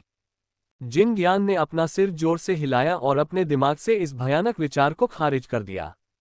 बोलते समय झोंग लिन ने अचानक जोर से पैर पटका, सुअर को एक बार फिर ऊपर उठाया और गति का उपयोग करते हुए उसे फिर से जमीन पर पटक दिया। मरना! धमाका! एक जोरदार दहाड़ के साथ सुअर ने अंततः हिलना बंद कर दिया, उसके मुंह, नाक, कान, आंख सभी 7 छिद्रों से खून बहने लगा। यदि किसी के पास एक्स-रे दृष्टि होती तो वे पाते कि सुअर के आंतरिक अंग पूरी तरह से चकनाचूर हो गए थे, झोगलिन के जबरदस्त बल से चकनाचूर हो गए थे। हालांकि बाहरी कवच बरकरार था, लेकिन इसका अंदरूनी हिस्सा पहले ही सड़े हुए मांस के ढेर में बदल चुका था। झोंग-लिन ने भारी सांस लेते हुए सुअर के दांतों पर से अपनी पकड़ छोड़ दी। झोंग-लिन, क्या तुम ठीक हो? गु योरोव जल्दी से वहां आया और झोंग-लिन को ऊपर से नीचे तक जांचने लगा। मैं ठीक हूं, बस थोड़ा थक गया हूं। झोंग-लिन ने हाथ हिलाकर संकेत दिया कि वह ठीक है। मेई वेक्सुआन भी दौड़कर सुअर के पास पहुंची और देखा कि उसका पूरा शरीर शिथिल हो गया था। पेट पर दबाव डालने से उसके मुंह से मांस का पेस्ट भी निकल रहा था। आंतरिक अंग पूरी तरह से नष्ट हो चुके हैं। झोंग-लिन, तुम अविश्वसनीय हो, तुमने ये कैसे किया? तुममें इतनी ताकत कैसे है? मेई वेक्सुआन ने झोंग-लिन को एक राक्षस की तरह देखा, यहां तक कि उसे कुछ बार उंगली से छूने की कोशिश भी की। स्वर्ण मांसपेशी और जैड हड्डी कौशल। झोंग-लिन ने धीरे से ये 5 शब्द कहे। मेई वेक्सुआन को अचानक एहसास हुआ और बोली, आपने इसमें महारत हासिल कर ली है। वास्तव में अपनी प्रतिभा के साथ आप निश्चित रूप से इसमें महारत हासिल कर सकते हैं। गोल्डन मसल और जैड बोन, कोई आश्चर्य नहीं, कोई आश्चर्य नहीं। केवल पौराणिक गोल्डन मसल और जैड बोन पर महारत हासिल करके ही कोई ऐसी भयानक ताकत हासिल कर सकता है। बिना किसी हथियार के केवल जंगली सुअर जैसे उत्परिवर्ती जानवर को हथौड़े की तरह जमीन पर पटकने से पास के 100 हर्ब्स हॉल गार्ड टीम के सदस्यों पर झोंग-लिन का गहरा प्रभाव पड़ा। उन्हें वह अत्यधिक शक्तिशाली और दबंग लगा। उसका मजबूत शरीर अकल्पनीय था। पहले तो उन्हें लगा कि अचानक अवतरित हुए इस युवा गुरु में शायद कोई प्रतिभा होगी, क्योंकि हॉल मास्टर ने उन्हें शिष्य के रूप में स्वीकार कर लिया है। अब लग रहा था कि वे किसी देवदानव के समान थे। ये सिर्फ प्रतिभा नहीं थी। वरिष्ठ भाई, आप अद्भुत हैं। जिंग यान इतना उत्तेजित हो गया कि वह खुद को रोक नहीं सका। उस आदमी के लड़ने के तरीके ने उसका खून खौला दिया। उत्परिवर्ती जानवर से निपटा गया है। जिंग कुई, पुरुषों को चारों ओर खोजने के लिए ले जाओ। हाँ, जिंग कुई ने देरी करने की हिम्मत नहीं की और टीम को आगे बढ़ाया। जल्द ही एक चौंका देने वाली और गुस्से से भरी आवाज एक ढह चुके घर के अंदर से आई, जिसकी आधी छत बची हुई थी। युवा मास्टर, यहाँ कुछ है। आवाज सुनकर सभी लोग दौड़कर वहां पहुंचे। एक चमकदार लौ ने अंधेरे कोने को तुरंत रोशन कर दिया, लेकिन सामने का दृश्य देखकर सभी के दिल क्रोध से भर गए। उफ! गु योरोव का चेहरा सफेद पड़ गया। खट्टा तरल पदार्थ उसके गले में चढ़ गया। जैसे ही वह एक तरफ मुड़ी, उसने जोर से उल्टी कर दी। उसने क्या देखा? मानव हड्डियां, बिखरे हुए, सड़ते हुए मांस और हड्डियों में लिपटे हुए खून के धब्बे, जमीन पर लटकी हुई और बची हुई दीवारें मोटी लाख की तरह, और बिखरे हुए मानव अंग, फटे कपड़े। एक नजर में ही बहुत कुछ पता चल गया, लेकिन ये तो उसका एक हिस्सा मात्र था। इस समय झोंग-लिन ने अपनी छाती पर एक भारी हथौड़े की मार महसूस की, जिससे उसके दिल में बहुत दर्द हुआ, यहाँ तक कि उसकी आंखों के सामने सुनहरे तारे भी दिखाई देने लगे। पत्थर पत्थर, वाह! झोंग-लिन के मुंह से अचानक ताजा खून की एक बूंद निकली। एक झूठा अलार्म। झोंग-लिन, चिंता मत करो, हमें लिटिल स्टोन का शरीर या उसके कपड़ों का कोई टुकड़ा नहीं मिला है। वह ठीक हो सकता है। मेई वेक्सुआन ने झोंग-लिन का समर्थन करते हुए सांत्वना देने वाले शब्द बोले। जिंग कुई ने आसपास का निरीक्षण किया, अपने इस्पाती दांतों को काटा और धीमी आवाज में कहा, युवा स्वामी, प्रारंभिक अनुमानों से पता चलता है कि यहाँ कम से कम 100 लाशें हैं, जिनमें पुरुष और महिला, युवा और वृद्ध सभी शामिल हैं। अधिकांश सुअरों द्वारा मारे गए हैं, शव अधूरे हैं। ज्यादातर। क्या मतलब है तुम्हारा? मेई वेईशुआन ने पूछा। जिंग कुई ने गहरी सांस ली। काफी सारे शव लोगों द्वारा मारे गए थे। काटने का कोई निशान नहीं था, केवल एक चाकू का घाव था, सीधे दिल में। तुम्हारा मतलब है? मेई वेक्सुआन का दिमाग घूम गया और उसकी तलवार की मूठ पर पकड़ चरमरा गई। क्या कोई उत्परिवर्ती जानवरों को खिलाने के लिए मनुष्यों का उपयोग कर रहा है? हाँ, धिक्कार है, धिक्कार है। ये कौन है? मैं इसे मारना चाहता हूं, इसे टुकड़े टुकड़े कर देना चाहता हूं। मेई वेक्सुआन की आंखों से लगभग आग निकल रही थी। उसकी आवाज गुस्से से भरी हुई थी। हत्या से उसका कोई सरोकार नहीं है। यह ऐसी दुनिया है जहां कमजोर लोग ताकतवरों का शिकार होते हैं। या तो तुम मुझे मार दो या मैं तुम्हें मार दूंगा। लेकिन जानवरों को खिलाने के लिए मनुष्यों का उपयोग करना बिल्कुल अस्वीकार्य है। यह मानव होने की आधार रेखा है। एक अच्छी खबर भी है, जिंग कुई ने आगे कहा, हमें लिटिल यंग मास्टर का शरीर या उनके कपड़े नहीं मिले। हो सकता है कि वह मरे न हो। झोंग लिन ने अपने अशांत क्यूई ब्लड को शांत किया। उसकी आवाज बर्फीली थी। क्या लाशों के बीच कई बच्चों के अवशेष हैं? हड्डियों के ढेर के सामने झोंग लिन ने पहले ही कई छोटी हड्डियां देखी थीं, जो स्पष्ट रूप से बच्चों की थीं। हाँ, कितने? झोंग लिन की अभिव्यक्ति और भी गहरी हो गई और उसके अंदर से एक भयावह हत्या का इरादा प्रकट हुआ। जिंग कुई, इस क्षेत्र को सील कर दो और किसी को प्रीफेक्चरल गवर्नर को सूचित करने के लिए भेजो। हाँ भाई मेई, कृपया 3 प्रमुख परिवारों को आने के लिए कहो। शहर में एक उत्परिवर्ती जानवर प्रकट हुआ है, वे शायद सो भी नहीं पाएंगे। मैं अभी जाऊंगा। मेई वेक्सुआन ने भी स्थिति की गंभीरता को समझा और संकोच करने की हिम्मत नहीं की। बाकी सब लोग 100 हर्ब्स हॉल वापस जाओ और सभी मानव तस्करों को यहां ले आओ। उन्हें जरूर कुछ पता होगा। झोंग लिन ने एक क्रूर मुस्कान के साथ कहा। ईस्ट टाउन में एक ढह चुके और उजाड़ घर की छत पर एक विशालकाय आकृति एक फटे हुए बर्लेप लबादे में छिपी हुई, जिसकी केवल एक जोड़ी भयावह आंखें दिखाई दे रही थीं, चुपचाप पहाड़ी की चोटी पर लेटी हुई थी और जाते हुए झोंग लिन और अन्य लोगों की पीठ पर नजर रख रही थी। यह आकृति बार बार अपने हाथ में लंबे चाकू को पकड़े रही, लेकिन झोंग लिन और अन्य लोगों के चले जाने के बाद भी उसने कोई हरकत नहीं की। आज रात का हंगामा बहुत बड़ा है, यहाँ रुकना बेकार है। ये जगह उजागर हो गई है और सुअर मारे गए हैं। कितने अफसोस की बात है। निकालना। जैसे ही ये शब्द निकले, अंधेरे में छिपी कई आकृतियां तेजी से काली परछाइयों से बाहर निकलीं और तेजी से उजाड़ घर में गायब हो गईं। ... दूसरा भाई। 100 हर्ब्स हॉल में कदम रखते ही अचानक एक जानी पहचानी आवाज आए और लिटिल स्टोन जल्दी से अपने छोटे पैरों के साथ झोंग लिन की ओर दौड़ा। पत्थर। झोंग लिन नीचे बैठा और एक तेज गति से स्टोन को उठा लिया। उसके चेहरे पर आश्चर्य और खोई हुई वस्तु को वापस पाने की खुशी के भाव थे। इस समय झोंग लिन ने दुनिया में झूठी चेतावनी नामक एक अद्भुत वाक्यांश के अस्तित्व को गहराई से समझा। तुम कहाँ भाग गए? तुमने मुझे मौत के घाट उतार दिया, क्या तुम्हें पता है? झोंग लिन गुस्से से चिल्लाया। तुरंत ही स्टोन की आंखों से आंसू बहने लगे। मुझे खेद है दूसरे भाई। इस समय देंग युनशिंग भी बाहर आया और मिट्टी से भरे चेहरे वाले एक आदमी को घसीटते हुए झोंग लिन के पैरों पर फेंक दिया। झोंग लिन ने उसे पहले के मानव तस्करों में से एक के रूप में पहचाना। दया। युवा मास्टर, दया। मैं वास्तव में नहीं जानता था कि छोटा युवा मास्टर आपका भाई है, अन्यथा 10 कुत्तों की हिम्मत के साथ भी मैं उसका अपहरण करने की हिम्मत नहीं करता। वह आदमी हर किसी के पैरों पर घुटने टेककर लगातार प्रणाम कर रहा था। प्रत्येक धमाका जोरदार और स्पष्ट सुनाई दे रहा था और जल्द ही उसके माथे से खून बहने लगा, लेकिन वह रुकने की हिम्मत नहीं कर सका। Young master, little young master उसके साथ मिला था। उसने लिटिल यंग मास्टर को नशीला पदार्थ देकर तहखाने में डाल दिया था। अगर हम शिकारी कुत्ता नहीं लाए होते तो शायद हमें लिटिल यंग मास्टर नहीं मिलता। जैसे ही देंग युनशिंग ने यह बात कही, उसने उस आदमी को जोर से लात मारी, जिसके जबरदस्त बल से उसके पैर की हड्डी टूट गई। वह आदमी पीड़ा से चीख रहा था, जमीन पर लौट रहा था, बहुत दुखी लग रहा था। झोंग लिन के दिल में गुस्सा उमड़ पड़ा। उसने इस समूह को कम करके आंका था, वे सचमुच अभिनय कर सकते हैं। उन्होंने उसे और मेई वेक्सुआन को भी धोखा दिया, जिससे उन्हें लगा कि लिटिल स्टोन उनके हाथ में नहीं है। इस समय देंग युनशिंग भी घृणा से भर गया। उसने चीखते हुए मानव तस्कर के दूसरे पैर पर लात मारी, जिसके साथ एक कर्कश ध्वनि भी हुई, जिससे दूसरा पैर भी टूट गया। इस समय लियू झाओ ने तस्कर को टुकड़े टुकड़े कर देने की इच्छा व्यक्त की। उन्होंने 100 जड़ी बूटियों के हॉल में मुसीबत ला दी थी और मौत को दावत दे दी थी। झोंग लिन ने लिटिल स्टोन को गू योरोंग को सौंप दिया और गंभीरता से कहा, वरिष्ठ बहन, आप स्टोन को पहले पिछवाड़े में ले जाएं। गू योरोंग को भी एहसास हुआ कि आगामी दृश्य निश्चित रूप से खूनी होगा। उसने सिर हिलाया और लिटिल स्टोन को पीछे ले गया। लियू झाओ, वह तुम्हारा है। उससे वह सब कुछ छीन लो जो वह जानता है। हाँ युवा मास्टर, चिंता मत करो।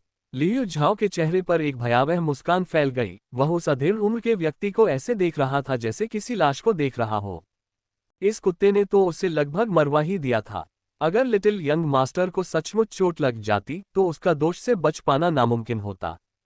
ये कहते हुए लियू झाओ ने मध्यम आयु वर्ग के व्यक्ति की गर्दन को बिल्ली के बच्चे की तरह पकड़ लिया और उसे दूर के कमरे की ओर खींच लिया।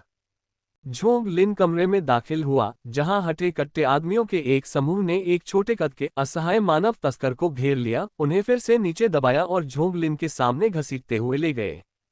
युवा, युवा मास्टर, छोटा युवा मास्टर मिल गया है।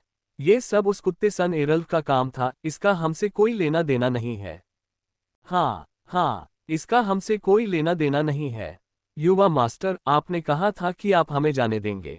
झोंग लिन के दाहिने हाथ ने चुप रहने का इशारा किया और शोर तुरंत बंद हो गया तथा सभी लोग उसे गौर से देखने लगे। झोंग लिन ने बनावटी मनोरंजन का मुखौटा लगाते हुए कहा, पहले आप में से कई लोगों ने बताया था कि हाल ही में किसी को बड़ी नौकरी मिली है ना? झोंग लिन के बोलते ही कांपते हुए तस्करों ने एक दूसरे पर भौंकना शुरू कर दिया तथा किसी और को बलि का बकरा बनाने की कोशिश करने लगे। ठीक है, युवा मास्टर, यह आसान था जिसने एक बड़ा काम लिया था। फैटी जो, तुम बकवास कर रहे हो, तुम्हारे झुंड में बहुत सारी दो पैरों वाली भेड़ें हैं। युवा मास्टर, बूढ़े कुटिल डोंग ने हाल ही में बहुत धन कमाया है, उसने कुछ बड़ी नौकरियां भी ली होंगी। तियानयांग काउंटी में जो भी नाम कमाया वह कोई साधारण नहीं था, खासकर मानव तस्करी में शामिल ये गिरोह। जैसे ही झोंग लिन और बाकी लोग लौटे, उन्हें अपने ऊपर जानलेवा हमले का अंदेशा हो गया, खासकर झोंग लिन पर लगे खून के धब्बों को देखकर। इस तरह के अराजक दृश्यों को देखकर झोंग लिन की भौहें तन गईं। अचानक जिंग कुई, जो एक तरफ चुपचाप खड़ा था, ने अपनी कमर से लंबा चाकू निकाला और उसे बिजली की तरह घुमाया। अगले ही पल तस्करों में से एक, जो अभी तक चिल्ला रहा था और लड़ रहा था, उसके गले से अचानक खून की मोटी धार बहने लगी। आह! भय से उसने अपनी गर्दन पकड़ ली, लेकिन खून रुका नहीं और फव्वारे की तरह बह निकला।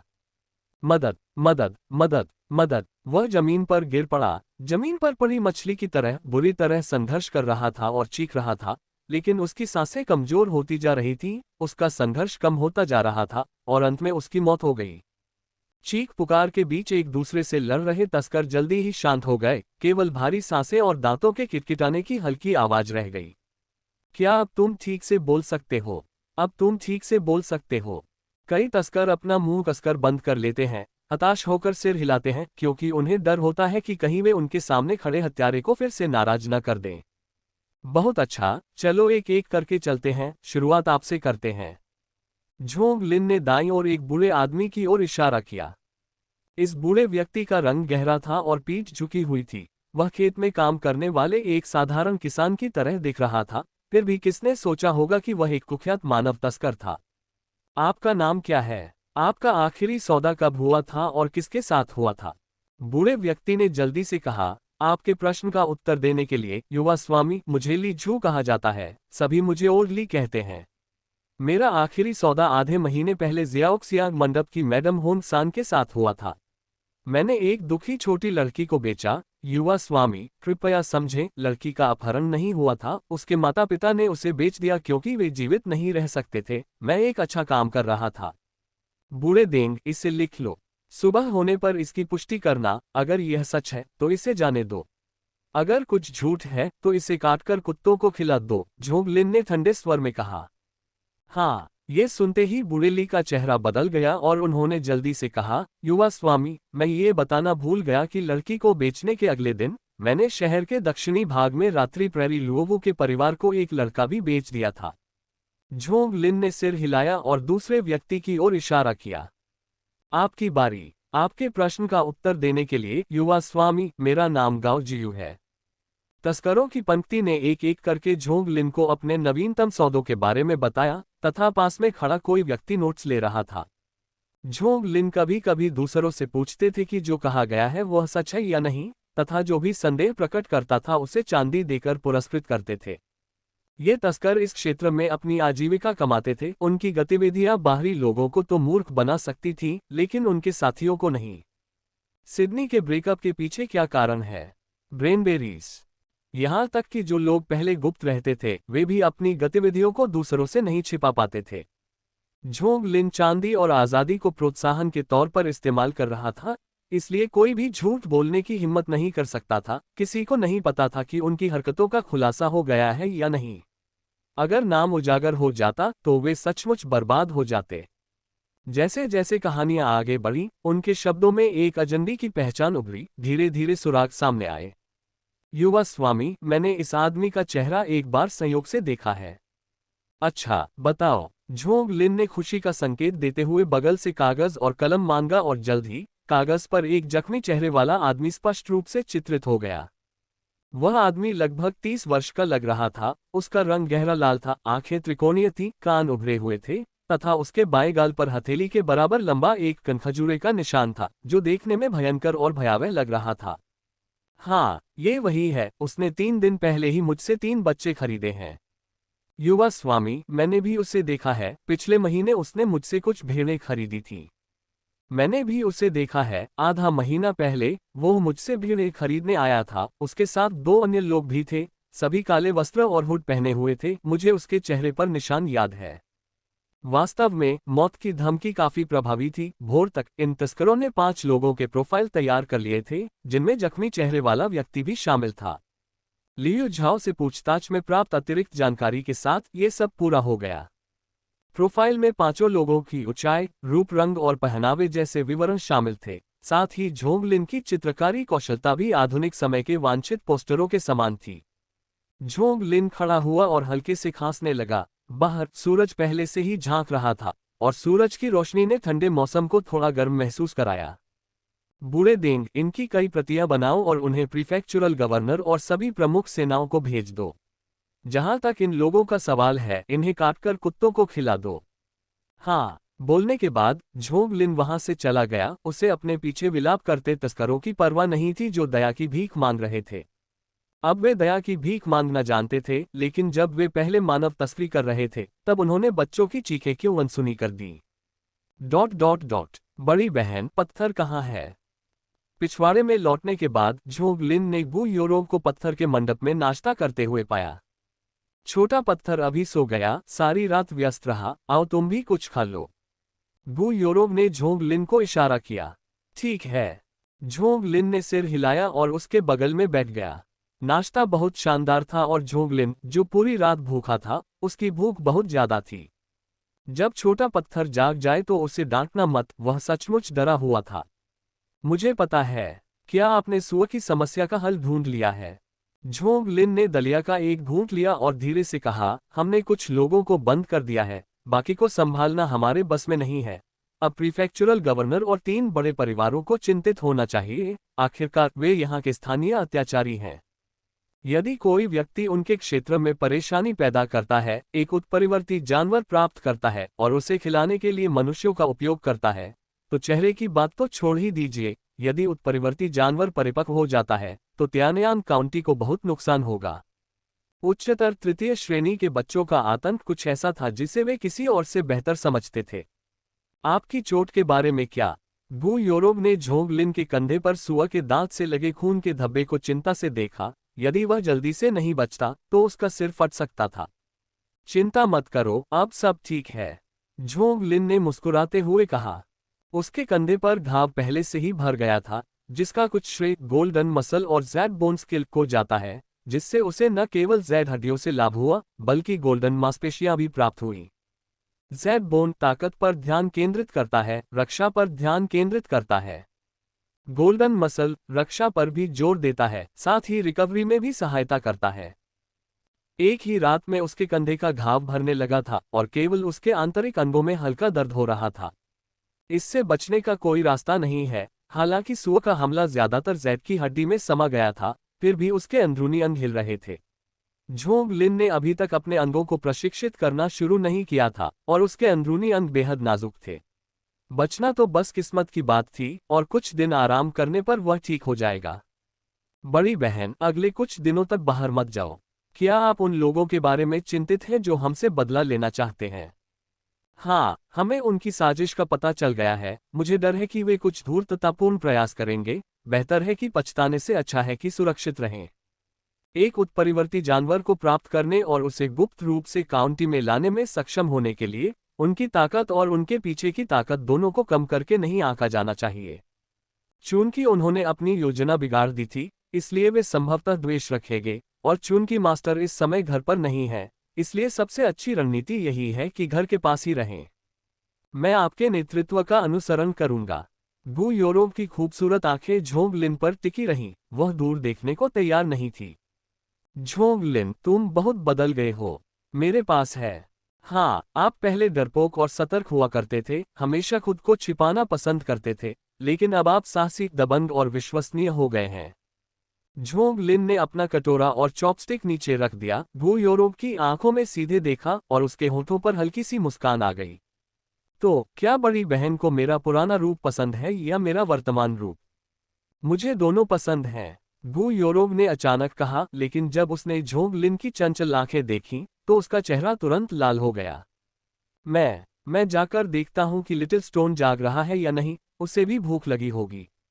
अपनी बात समाप्त करके वह खरगोश की तरह बाहर भाग गई और अब और रुकने में संकोच कर रही थी। झोंग लिन भी दिल खोलकर हंसा, जिससे पिछली रात की उदासी दूर हो गई। सीनियर सिस्टर गु को 100 हर्ब्स हॉल द्वारा गोद लिया गया था और वे मास्टर मेई वेक्सुआन के प्रतिभाशाली मार्गदर्शन में एक पंजीकृत शिष्य बन गईं। उन्होंने मार्शल आर्ट सीखने के साथ साथ चाय और पानी परोसने जैसे कार्यों को भी संभाला, जो आमतौर पर मास्टर की सेवा में शामिल होते थे। यही कारण था कि झोंग लिन उसे बड़ी बहन कहती थी। साथ बिताए दिनों के दौरान झोंग लिन को पता चला कि उसकी बड़ी बहन सौम्य, देखभाल करने वाली और प्रतिस्पर्धा से दूर रहने वाली थी, तथा उसमें एक गुणी पत्नी और प्रेममयी मां के गुण समाहित थे। बेशक इसमें सबसे महत्वपूर्ण विशेषता भी थी, वह भव्यता और सुंदरता की प्रतिमूर्ति है। क्यूई रक्त पूर्णता। एक क्यूई रक्त की गोली पेट में निगल ली गई और एक पल में शरीर के भीतर एक विशाल औषधीय शक्ति का विस्फोट हुआ।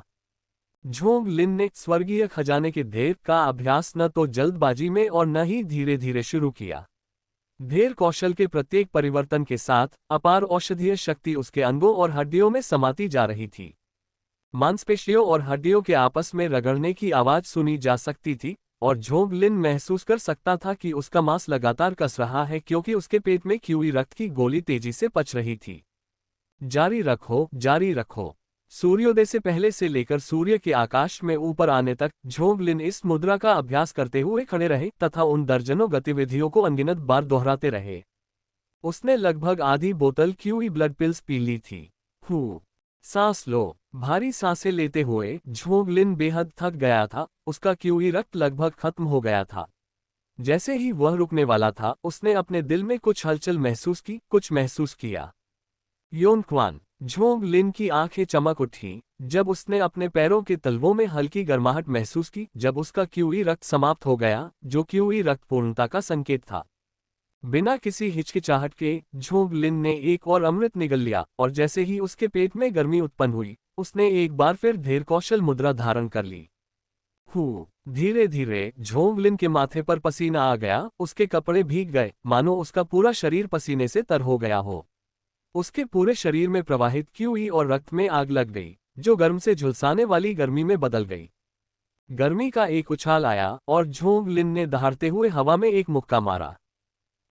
टकराना। उसकी मुट्ठी के नीचे हवा टूट गई और उसके शरीर से बहता पसीना भाप की तरह वाष्पित हो गया। ये हो चुका है। जब पसीना साफ हुआ तो झोंग लिन भीग गया था, मानो उसे अभी अभी पानी से निकाला गया हो, लेकिन उसकी आंखें पहले से कहीं अधिक चमक रही थीं। तपती हुई क्यूई और रक्त उसके पैरों से उठे, उसके घुटनों, कूल्हों और कंधों से होते हुए उसकी उंगलियों तक पहुंच गए। टकराना। उसकी उंगलियों के भींचने से एक धीमी सी आवाज आई, मानो उसकी उंगलियों से गर्म क्यूई रक्त फूटने वाला हो। झोंग लिन ने अपनी गीली आस्तीन ऊपर चढ़ाए और देखा कि उसके हाथ गहरे लाल हो गए थे, सामान्य से बहुत बड़े, प्रत्येक रक्त वाहिका सूजी हुई, विस्फोटक शक्ति से भरी हुई। ये स्पष्ट है।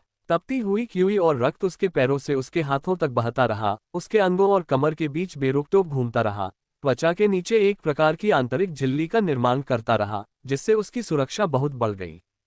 इसके अलावा क्यूई और रक्त के परिसंचरण ने उसकी कमर और अंगों से शक्ति के विलय और विस्फोटक रिलीज की अनुमति दी। यह एहसास अद्भुत है। झोंग लिन खुशी से दहाड़ना चाहता था, क्योंकि उसके छठे दर्जे के क्यूई रक्त क्षेत्र को अंततः पूर्णता तक पहुंचने में लगभग 1 महीने से अधिक समय लग गया था।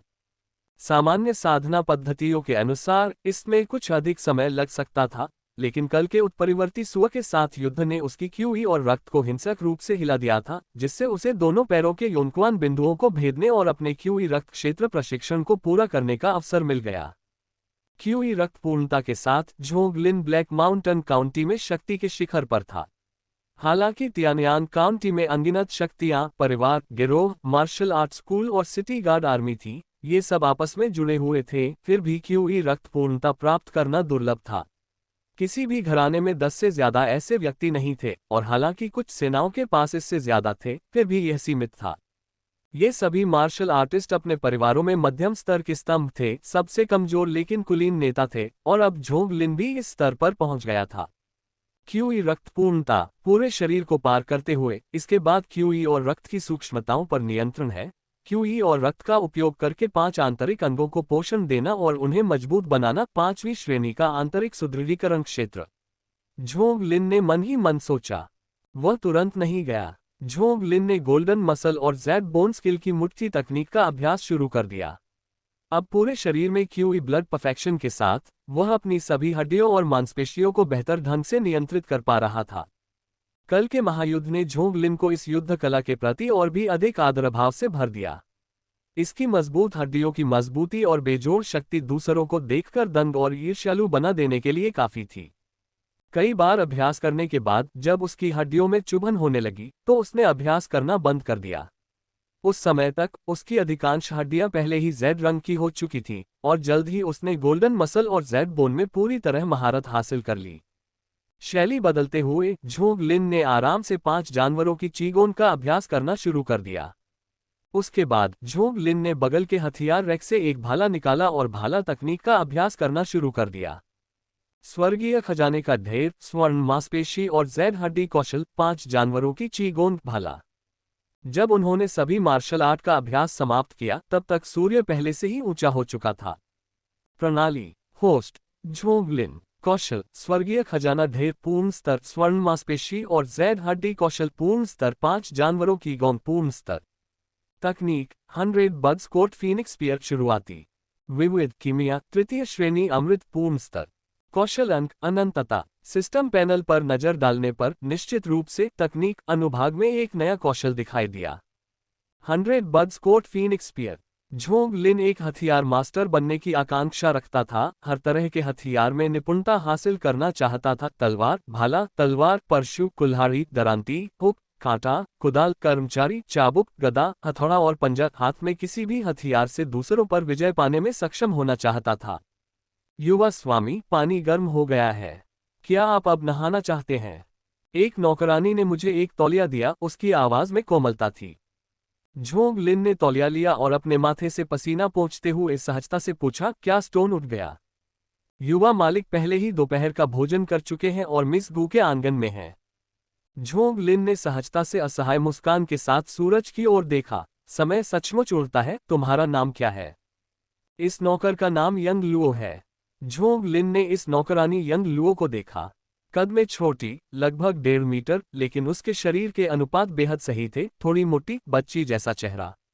उसके मुंह के कोनों पर गड्ढे पड़ रहे थे और उसकी त्वचा गोरी थी, जो धूप में हल्की सी झलक रही थी, मानो कोई गुड़िया हो लेकिन उसे गले लगाकर खेलने को बेताब हो। तुम मुझे स्नान कराओ। नौकरानी यंग लुओ थोड़ा शर्मा गई और धीरे से बोली, हाँ। आंगन में काम करने वाली सभी नौकरानियां जानती थीं कि उनके युवा स्वामी उन्हें स्नान के दौरान खुश करना पसंद करते हैं, और वे इस अवसर का लाभ उठा पाती हैं या नहीं, यह उन पर निर्भर करता था। 1 घंटे बाद झोंग लिन बाथरूम से बाहर आया, तरोताजा हुआ, जबकि एक नौकर पहले से ही दोपहर का भोजन लेकर आया था और डेंग युनशेंग जल्दी से बाहर से अंदर आया। नमस्कार युवा स्वामी, मेरे साथ बैठो और खाओ। धन्यवाद युवा स्वामी, लेकिन मैं पहले ही खा चुका हूं। झोंग लिन ने दबाव नहीं डाला, बल्कि उसने पूछा, बाहर हालात कैसे हैं? युवा स्वामी, कल प्रीफेक्चुरल गवर्नर के आने के बाद वह क्रोधित हो गए। उन्होंने शहर के द्वार बंद करने का आदेश दिया और विभिन्न प्रमुख बलों के साथ मिलकर शहर की तलाशी ले रहे हैं। पूरा त्यानयांग शहर अराजकता में है, डेंग युनशिंग ने जवाब दिया। हम इसकी जांच होनी ही थी।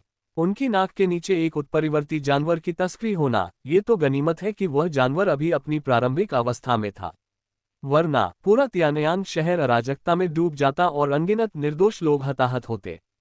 झोंग लिन ने ठंडी सांस ली। लौटने के बाद झोंग लिन ने रात भर उत्परिवर्ती सुअ की जानकारी की जांच पड़ताल की। इस प्रकार का उत्परिवर्ती जानवर आक्रमण में बहुत शक्तिशाली नहीं था, लेकिन उसकी सुरक्षा अद्भुत थी।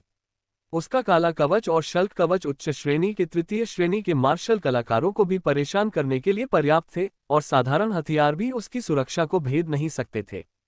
यदि कछुए जैसे उत्परिवर्ती जानवर का सामना सचमुच में हो जाए तो पूरा तियानयांग शहर हंसी का पात्र बन जाएगा। इसके पीछे कौन है, इसका कोई सुराग?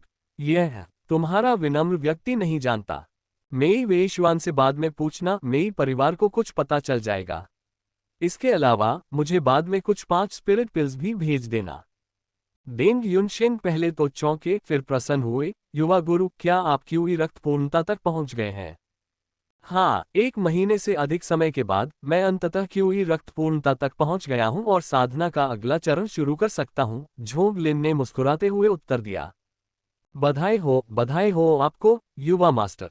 डेंग युनशेन सचमुच भावुक हो गए, ये जानकर कि उनके युवा गुरु मात्र 16 वर्ष की आयु में न केवल तृतीय श्रेणी के पिल मास्टर थे, बल्कि अब क्यूई रक्त पूर्णता प्राप्त कर चुके थे और 5वीं श्रेणी के आंतरिक सुदृढ़ीकरण क्षेत्र में प्रवेश के लिए तैयार थे।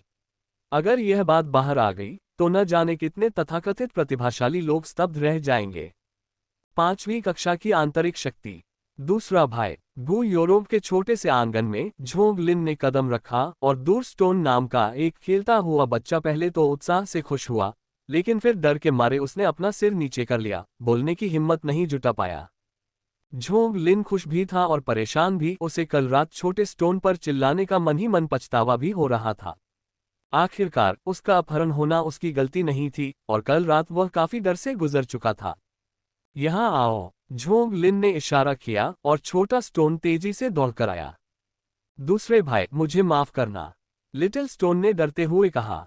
माफी मत मांगो, मुझे ही माफी मांगनी चाहिए। ये दूसरा भाई है जिसने तुम्हारी अच्छी तरह से रक्षा नहीं की। ये तुम्हारी गलती नहीं है, यह इसलिए है क्योंकि मैं लापरवाही से इधर उधर भागा, वरना मुझे नहीं पकड़ा जाता, लिटिल स्टोन ने चिंता से कहा। झोंग लिन ने आगे बढ़कर छोटे स्टोन के सिर पर थपथपाते हुए मुस्कुराते हुए कहा, क्या तुम मार्शल आर्ट का अभ्यास करना चाहते हो? दूसरे भाई, क्या आपने नहीं कहा था कि मैं अभ्यास करने के लिए बहुत छोटा हूं? अब आप कर सकते हैं। वास्तव में लिटिल स्टोन का चेहरा खुशी से भरा हुआ था। दरअसल पहले स्टोन बहुत छोटा था, उसकी हड्डियां अभी भी बढ़ रही थीं, जो मार्शल आर्ट के लिए अनुपयुक्त थी। लेकिन अब स्थिति अलग है। 100 हर्ब्स हॉल में औषधीय द्रव्य, गोलियां और अमृत मौजूद हैं, जो साधना के दौरान होने वाली कमियों को पूरा करने के लिए पर्याप्त हैं और एक ठोस आधार प्रदान करते हैं। बहुत बढ़िया, मैं अंततः मार्शल आर्ट का अभ्यास कर सकता हूं। लिटिल स्टोन इतना उत्साहित था कि वह खुद को रोक नहीं सका और उछलने लगा। बहन योरो, क्या आपने सुना? मैं मार्शल आर्ट का अभ्यास कर सकती हूँ, मैं मार्शल आर्ट का अभ्यास कर सकती हूँ। गु यूरोप के चेहरे पर भी मुस्कान थी और वह छोटे स्टोन के सिर पर थपथपा रही थी। बधाई हो छोटे स्टोन, मार्शल आर्ट का अभ्यास करने के बाद तुम अपनी रक्षा कर सकते हो। मैं अपने दूसरे भाई की भी रक्षा कर सकता हूँ। हमेशा से मेरा दूसरा भाई ही मेरी रक्षा करता आया है। एक बार मैं प्रशिक्षित हो जाऊंगा तो मैं अपने दूसरे भाई की भी रक्षा करूंगा, लिटिल स्टोन ने ऊंची आवाज में घोषणा की। महत्वाकांक्षी दूसरे भाई, हम मार्शल आर्ट का अभ्यास कब शुरू करेंगे?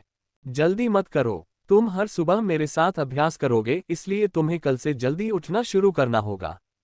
क्या तुम ऐसा कर सकते हो? हाँ, मैं निश्चित रूप से कर सकता हूँ। यह अच्छी बात है। जाओ खेलो, मैं तुम्हारी बहन योरोब से बात करने जा रहा हूँ। झोंग लिन ने छोटे स्टोन के सिर पर थपथपाया। ठीक है।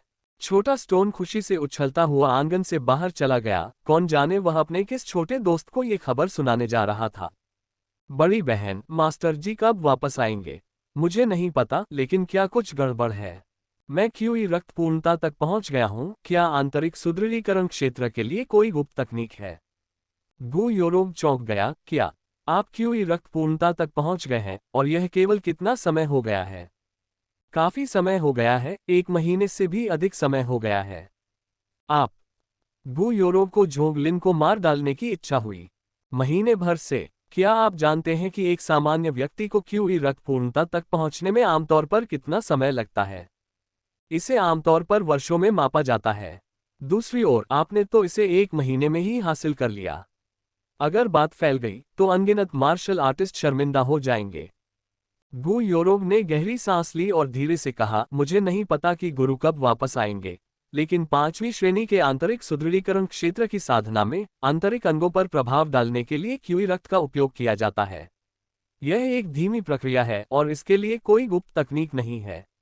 ज्यादा से ज्यादा 5 आत्मा गोलियां अंगों की रक्षा और पोषण कर सकती हैं, क्यूई रक्त को उन्हें नुकसान पहुंचाने से रोक सकती हैं। हालांकि झोंग लिन का चेहरा खिल उठा, उसे हालांकि शब्द सुनना अच्छा लगा। हालांकि गुरु ने मुझे एक श्वास कौशल सिखाया है जिसका दीर्घकालिक अभ्यास अंगों को मजबूत कर सकता है। यह विधि अंगों को पोषण देने के लिए क्यूई रक्त का उपयोग नहीं करती, ये बस उन्हें मजबूत करती है, जिससे अंगों को क्यूई रक्त पोषण की उच्च तीव्रता को सहने की अनुमति मिलती है, जो कई और पंच आत्मा गोलियों को लेने के समान है। क्या आप इसे सीखना चाहते हैं? इसे सीखो, मैं क्यों नहीं सीखूंगा। थोड़ी देर बाद। प्रणाली। होस्ट झोंग लिन। जादू विधि, स्वर्गीय खजाने का ढेर पूर्ण स्तर स्वर्ण मांसपेशी और जैड हड्डी कौशल पूर्ण स्तर 5 जानवरों की चीगोन पूर्ण स्तर श्वास कौशल शुरुआती कौशल 100 बड्स कोट फीनिक्स स्पीयर पूर्ण स्तर विविध कीमिया तृतीय श्रेणी अमृत पूर्ण स्तर कौशल अंक अनंतता सिस्टम द्वारा जोड़े गए प्रत्येक बिंदु के साथ अनगिनत यादें उसके दिमाग में उमड़ पड़ी, जिससे झोंग लिन को इस तथाकथित श्वास कौशल की उच्च स्तरीय समझ प्राप्त हुई। दरअसल जैसा कि गु योरोग ने कहा, ये श्वास के माध्यम से आंतरिक अंगों को व्यायाम कराने की एक विधि है जिसमें कुछ भी विशेष नहीं है। सरल शब्दों में कहें तो आम लोग आमतौर पर दौड़ने जैसी शारीरिक गतिविधियों के जरिए अपने अंगों का व्यायाम करते हैं, जिससे दौड़ने के दौरान उनके अंगों में कंपन होता है और तनाव सहन होता है। व्यायाम न करने पर ये अंग अपनी स्वाभाविक अवस्था में ही गति करते रहते हैं। श्वास कौशल श्वास पैटर्न को बदल देता है तथा अंगों को अधिक व्यायाम के लिए प्रेरित करता है। एक बार जब अंग मजबूत हो जाते हैं तो स्वाभाविक रूप से उनमें क्यूई रक्त के विसर्जन और पोषण को सहन करने के लिए पर्याप्त लचीलापन होता है। प्रत्येक सांस के बीच झोंग लिन अपने आंतरिक अंगों की हलचल महसूस कर सकता था। प्रत्येक सांस के साथ उसके फेफड़े हवा का अधिक अच्छी तरह से उपयोग कर रहे थे, जिससे वह हल्का और अधिक चुस्त महसूस कर रहा था। इस श्वास कौशल का यदि कोई साधारण व्यक्ति भी नियमित अभ्यास करे तो वह अपना जीवन बढ़ा सकता है। क्या आपने इसमें महारत हासिल कर ली है? हाँ। गु योरोग ने झोंग लिन को ऐसे देखा जैसे वह कोई राक्षस हो और कहा, सन की मैं इसे एक प्रशंसा के रूप में लूंगा। दोनों ने कुछ देर बातचीत की जिसमें गु योरोग ने मुख्य रूप से झोंग लिन को 5वीं श्रेणी के आंतरिक सुदृढ़ीकरण क्षेत्र के लिए कुछ साधना युक्तियां और निषेध समझाए। फिर झोंग लिन अपने आंगन में लौट आया जहां देंग युनशिंग ने 5 आत्मा गोलियां वितरित की। बिस्तर पर पालथी मारकर बैठे हुए उन्होंने एक अमृत निगल लिया और जल्द ही इसकी शक्तिशाली औषधीय ऊर्जा फैल गई और उनके अंगों से जुड़ गई, मानो उन पर कवच की एक परत चढ़ा दी हो। फेफड़े धातु का प्रतिनिधित्व करते हैं, यकृत लकड़ी का, हृदय अग्नि का, गुर्दे जल का तथा तिल्ली पृथ्वी का। गुर्दे का सार यकृत को पोषण दे सकता है, यकृत रक्त का भंडारण करता है जिससे हृदय को सहायता मिलती है, हृदय की गर्मी तिल्ली को गर्म कर सकती है, तिल्ली भोजन को परिवर्तित करती है जिससे फेफड़ों को पोषण मिलता है, फेफड़े शुद्ध होकर नीचे आते हैं जिससे गुर्दे को सहायता मिलती है। 5 तत्व एक दूसरे को उत्पन्न करते हैं और एक दूसरे को नियंत्रित करते हैं। वरिष्ठ बहन के स्पष्टीकरण के अनुसार इसके लिए विसर्जन और पोषण की शुरुआत की आवश्यकता होती है और पूरा होने पर अगले भाग के लिए 5 तत्वों की पारस्परिक पीढ़ी की विधि को जारी रखें जब तक कि सब कुछ पूरा न हो जाए। पहले मैं हृदय से शुरुआत करता था क्योंकि यह शरीर में रक्त की आपूर्ति को नियंत्रित करता है। हृदय को पोषण देने से निश्चित रूप से क्यूई रक्त में वृद्धि होगी जिससे शक्ति में उल्लेखनीय वृद्धि होगी। लेकिन श्वास कौशल फेफड़ों से उत्पन्न होता है, इसलिए मैं फेफड़ों से शुरुआत करना चाहता हूँ। फेफड़े क्यूई के प्रभारी हैं, श्वसन, प्रसार और अवरोहण के लिए जिम्मेदार हैं, जल मार्गों को नियंत्रित करते हैं, नाक से खुलते हैं, त्वचा और बालों में प्रकट होते हैं। विचार करते हुए झोंग लिन ने क्यूई रक्त की एक के बाद एक धारें अपनी छाती और फेफड़ों की ओर निर्देशित की। खांसी खांसी खांसी। एक तेज गंडली हवा ऊपर की ओर उठी जिससे झोंग लिन का चेहरा लाल हो गया और वह सूखी खांसी रोक नहीं पा रहा था। साथ ही उसके फेफड़ों से एक चुभने वाला दर्द उठा, मानो सुइयां चुभ रही हो। लेकिन जल्द ही उसके अंगों के चारों ओर घूमती हुई दवा तेजी से उसके फेफड़ों तक पहुंच गई और धीरे धीरे उन्हें पोषण देने लगी तथा उन्हें स्वस्थ करने लगी। अचानक उसके गले में एक उभार आया और झोंग लिन को गाढ़ा कफ अटका हुआ महसूस हुआ जिससे उसे बेचैनी होने लगी। खांसते हुए उसने खून से भरा कफ मुंह से थूक दिया। कफ को नीचे देखते हुए झोंग लिन ने देखा कि उसका रंग पीला, गहरा था, खून की लकीरों से भरा हुआ था और उससे दुर्गंध आ रही थी। यहाँ तक कि झोंग लिन को भी घृणा महसूस हुई, क्योंकि उसे अपने फेफड़ों में इस तरह के पदार्थ की उम्मीद नहीं थी। खूनी कफ बाहर निकल जाने के बाद झोंग लिन ने सांस लेते हुए राहत महसूस की और उसके मुंह में लार जमा हो गई, जिसका स्वाद जडेसेंट अमृत जैसा था। जैसे जैसे ये प्रवाहित होता गया, अमृत उसके शरीर में सहजता से प्रवाहित होता गया। एक ताजगी भरी अनुभूति हुई और वह इसका आनंद लेने से खुद को रोक नहीं पाया। ये तो केवल फेफड़ों को पोषण देने से ही संभव है, यदि सभी अंगों को पोषण मिल जाए तो क्या होगा। झोंग लिन रोमांचित और उत्सुकता से भरा हुआ महसूस कर रहा था। संग्रह टीम। तियानयांग काउंटी में एक व्यापक तलाशी अभियान चलाया गया, लेकिन दुर्भाग्य से कई दिनों के बाद भी कोई नतीजा नहीं निकला। चित्र में दिख रहे 5 लोगों में से एक भी नहीं मिला, केवल कुछ मानव तस्कर ही पकड़े गए। प्रीफेक्चरल गवर्नर बहुत क्रोधित हुए, लेकिन अंततः उन्हें मामला छोड़ देना पड़ा। झोंग लिन ने बाहरी गतिविधियों पर कोई ध्यान नहीं दिया। अपने गुरु के लौटने से पहले उसका काम मार्शल आर्ट का अभ्यास करना था। उत्परिवर्ती जानवरों से जुड़े मामले एक छोटे से झींगे के रूप में उसके बस के बाहर थे। समय धीरे धीरे बीतता गया और पलक झपकते ही आधा महीना बीत गया। लाल सूरज उगाया। विशाल मार्शल आर्ट प्रशिक्षण मैदान में झोंग लिन बैंगनी तांबे से बने 2 हथौड़े पकड़े घूम रहा था। सूरज की रोशनी में वे बैंगनी रंग से चमक रहे थे। हर हथौड़ा कद्दू के आकार का था और उसका वजन 1000 पाउंड से भी ज्यादा था, लेकिन झोंग लिन के हाथों में वे लकड़ी जैसे हल्के थे और बड़ी ताकत से चलाए जा रहे थे। अपनी साधना के 5वीं श्रेणी के आंतरिक सुदृढ़ीकरण क्षेत्र तक पहुंचने और स्वर्ण मांसपेशी और जैद अस्थि कौशल के प्रशिक्षण के साथ झोंग लिन की शक्ति अब 6000 पाउंड के अपार बल से भी अधिक हो गई। यहाँ तक कि मेई वेई जुबान भी उसकी बराबरी नहीं कर सकता था। अचानक झोंग लिन हवा में उछला, दोनों हथौड़ों को अपने सिर के ऊपर उठाया और फिर उन्हें जोर से जमीन पर पटक दिया। धमाका। एक जोरदार गर्जना के साथ मार्शल आर्ट प्रशिक्षण क्षेत्र की जमीन कांप उठी। केंद्र से लेकर प्रहार स्थल तक चारों ओर मकड़ी के जाले जैसी घनी दरारें फैल गईं, जिससे कोई शक नहीं रहा कि अगर इस हथौड़े का वार किसी इंसान पर पड़ा तो वह उसे चूर्ण चूर कर सकता है। कोने में एक छोटा सा पत्थर भी अपनी मुठियां हिला रहा था, जो अपने भाई के हथौड़े के भयंकर प्रहारों से अभ्यस्त और अविचलित था।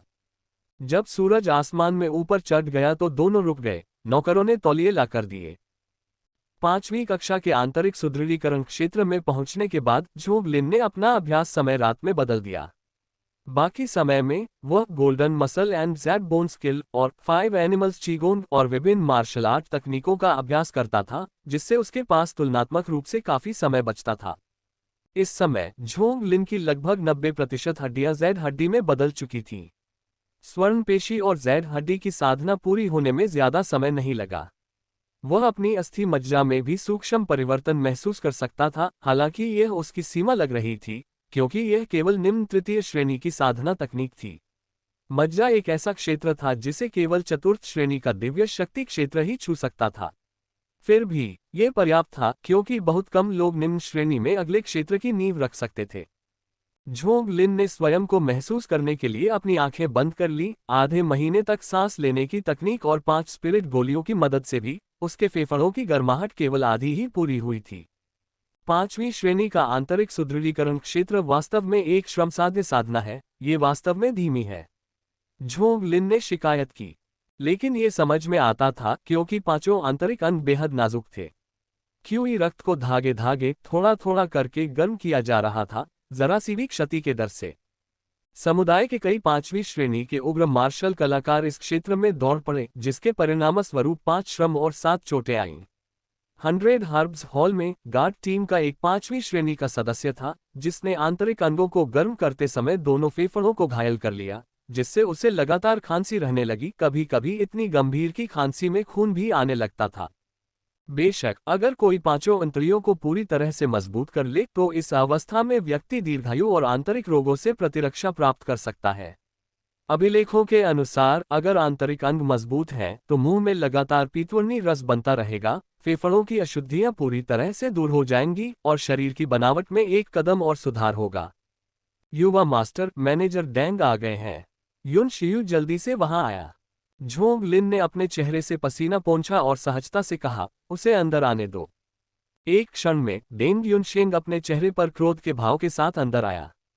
युवा मास्टर, दवा संग्रह टीम एक दुर्घटना का शिकार हो गई है। हम 100 हर्ब्स हॉल चौक की जमीन पर पंक्तियों में व्यवस्थित शव पड़े थे, जिनकी संख्या लगभग दर्जनों थी। हवा खून की तेज दुर्गंध से भरी हुई थी। गार्ड टीम के कई प्रशिक्षु, गोली विशेषज्ञ, डॉक्टर और मार्शल कलाकार चुपचाप जमीन पर पड़े शवों को देख रहे थे। ऐसा लग रहा था जैसे पूरा चौक मौत के सन्नाटे में डूबा हुआ है। झोंग लिन के आगमन पर दर्शकों ने रास्ता बना लिया और एक मार्ग बन गया। झोंग लिन ने शवों को देखा, उसकी आंखें सिकुड़ गईं, कोई भाव नहीं दिखा, जिससे ये स्पष्ट नहीं हो पाया कि वह क्रोधित था या प्रसन्न। दर्जनों शव दुखद अवस्था में मर गए, कुछ की छाती धंस गई थी, जो स्पष्ट रूप से शक्तिशाली हथेलियों के प्रहार से चकनाचूर हो गई थी, जिससे उनके आंतरिक अंग पूरी तरह से कुचल गए थे। अन्य लोगों को तलवारों या चाकुओं से मार दिया गया तथा उनकी छाती या गर्दन पर लंबे घाव हो गए। सबसे उल्लेखनीय बात यह है कि इन शवों पर स्पष्ट संकेत मिले हैं कि इन्हें मृत्यु के बाद ऊंचाई से फेंका गया था। क्या हुआ? झोंग लिन ने ठंडे स्वर में पूछा। युवा गुरु, ये औषधि संग्रह दल के सदस्य हैं। 3 दिन पहले वे टर्टल बैक माउंटेन में सिंदूरी घास इकट्ठा करने गए थे। उन्हें कल लौटना था, लेकिन वे वापस नहीं आए। आज सुबह सुबह पहाड़ों में शिकार करते समय एक शिकारी को एक चट्टान के नीचे उनके शव मिले। चूंकि शिकारी हमारे 100 हर्ब्स हॉल को जानता था, इसलिए वे हमें सूचित करने आए और तभी हमें पता चला कि पूरी औषधि संग्रह दल की हत्या कर दी गई है। टर्टल बैक माउंटेन तियानयांग शहर से 100 मील पश्चिम में स्थित है। इसका नाम कछुए की पीठ के समान आकार के कारण रखा गया है। सिंदूरी फल घास की बात करें तो यह एक छोटा लेकिन जीवंत पौधा है, जिसके पत्ते ताजी हरी पत्तियों और गुच्छों में भरे चटक लाल फल होते हैं। पकने पर इसके फल एक मनमोहक सुगंध छोड़ते हैं, जो क्यूई की पूर्ति और रक्त पोषण में मदद करते हैं, रंगत निखारते हैं और सौंदर्य की गोलियों में एक प्रमुख घटक के रूप में काम करते हैं। युवा गुरु, औषधि संग्रह दल का काम केवल जड़ी बूटियां इकट्ठा करना था, दुश्मन बनाना नहीं। अब उनकी निर्मम हत्या कर दी गई है। हमें उम्मीद है कि आप उनके लिए न्याय की मांग करेंगे। हमें उम्मीद है कि युवा मास्टर न्याय की मांग करेंगे और उनसे बदला लेंगे।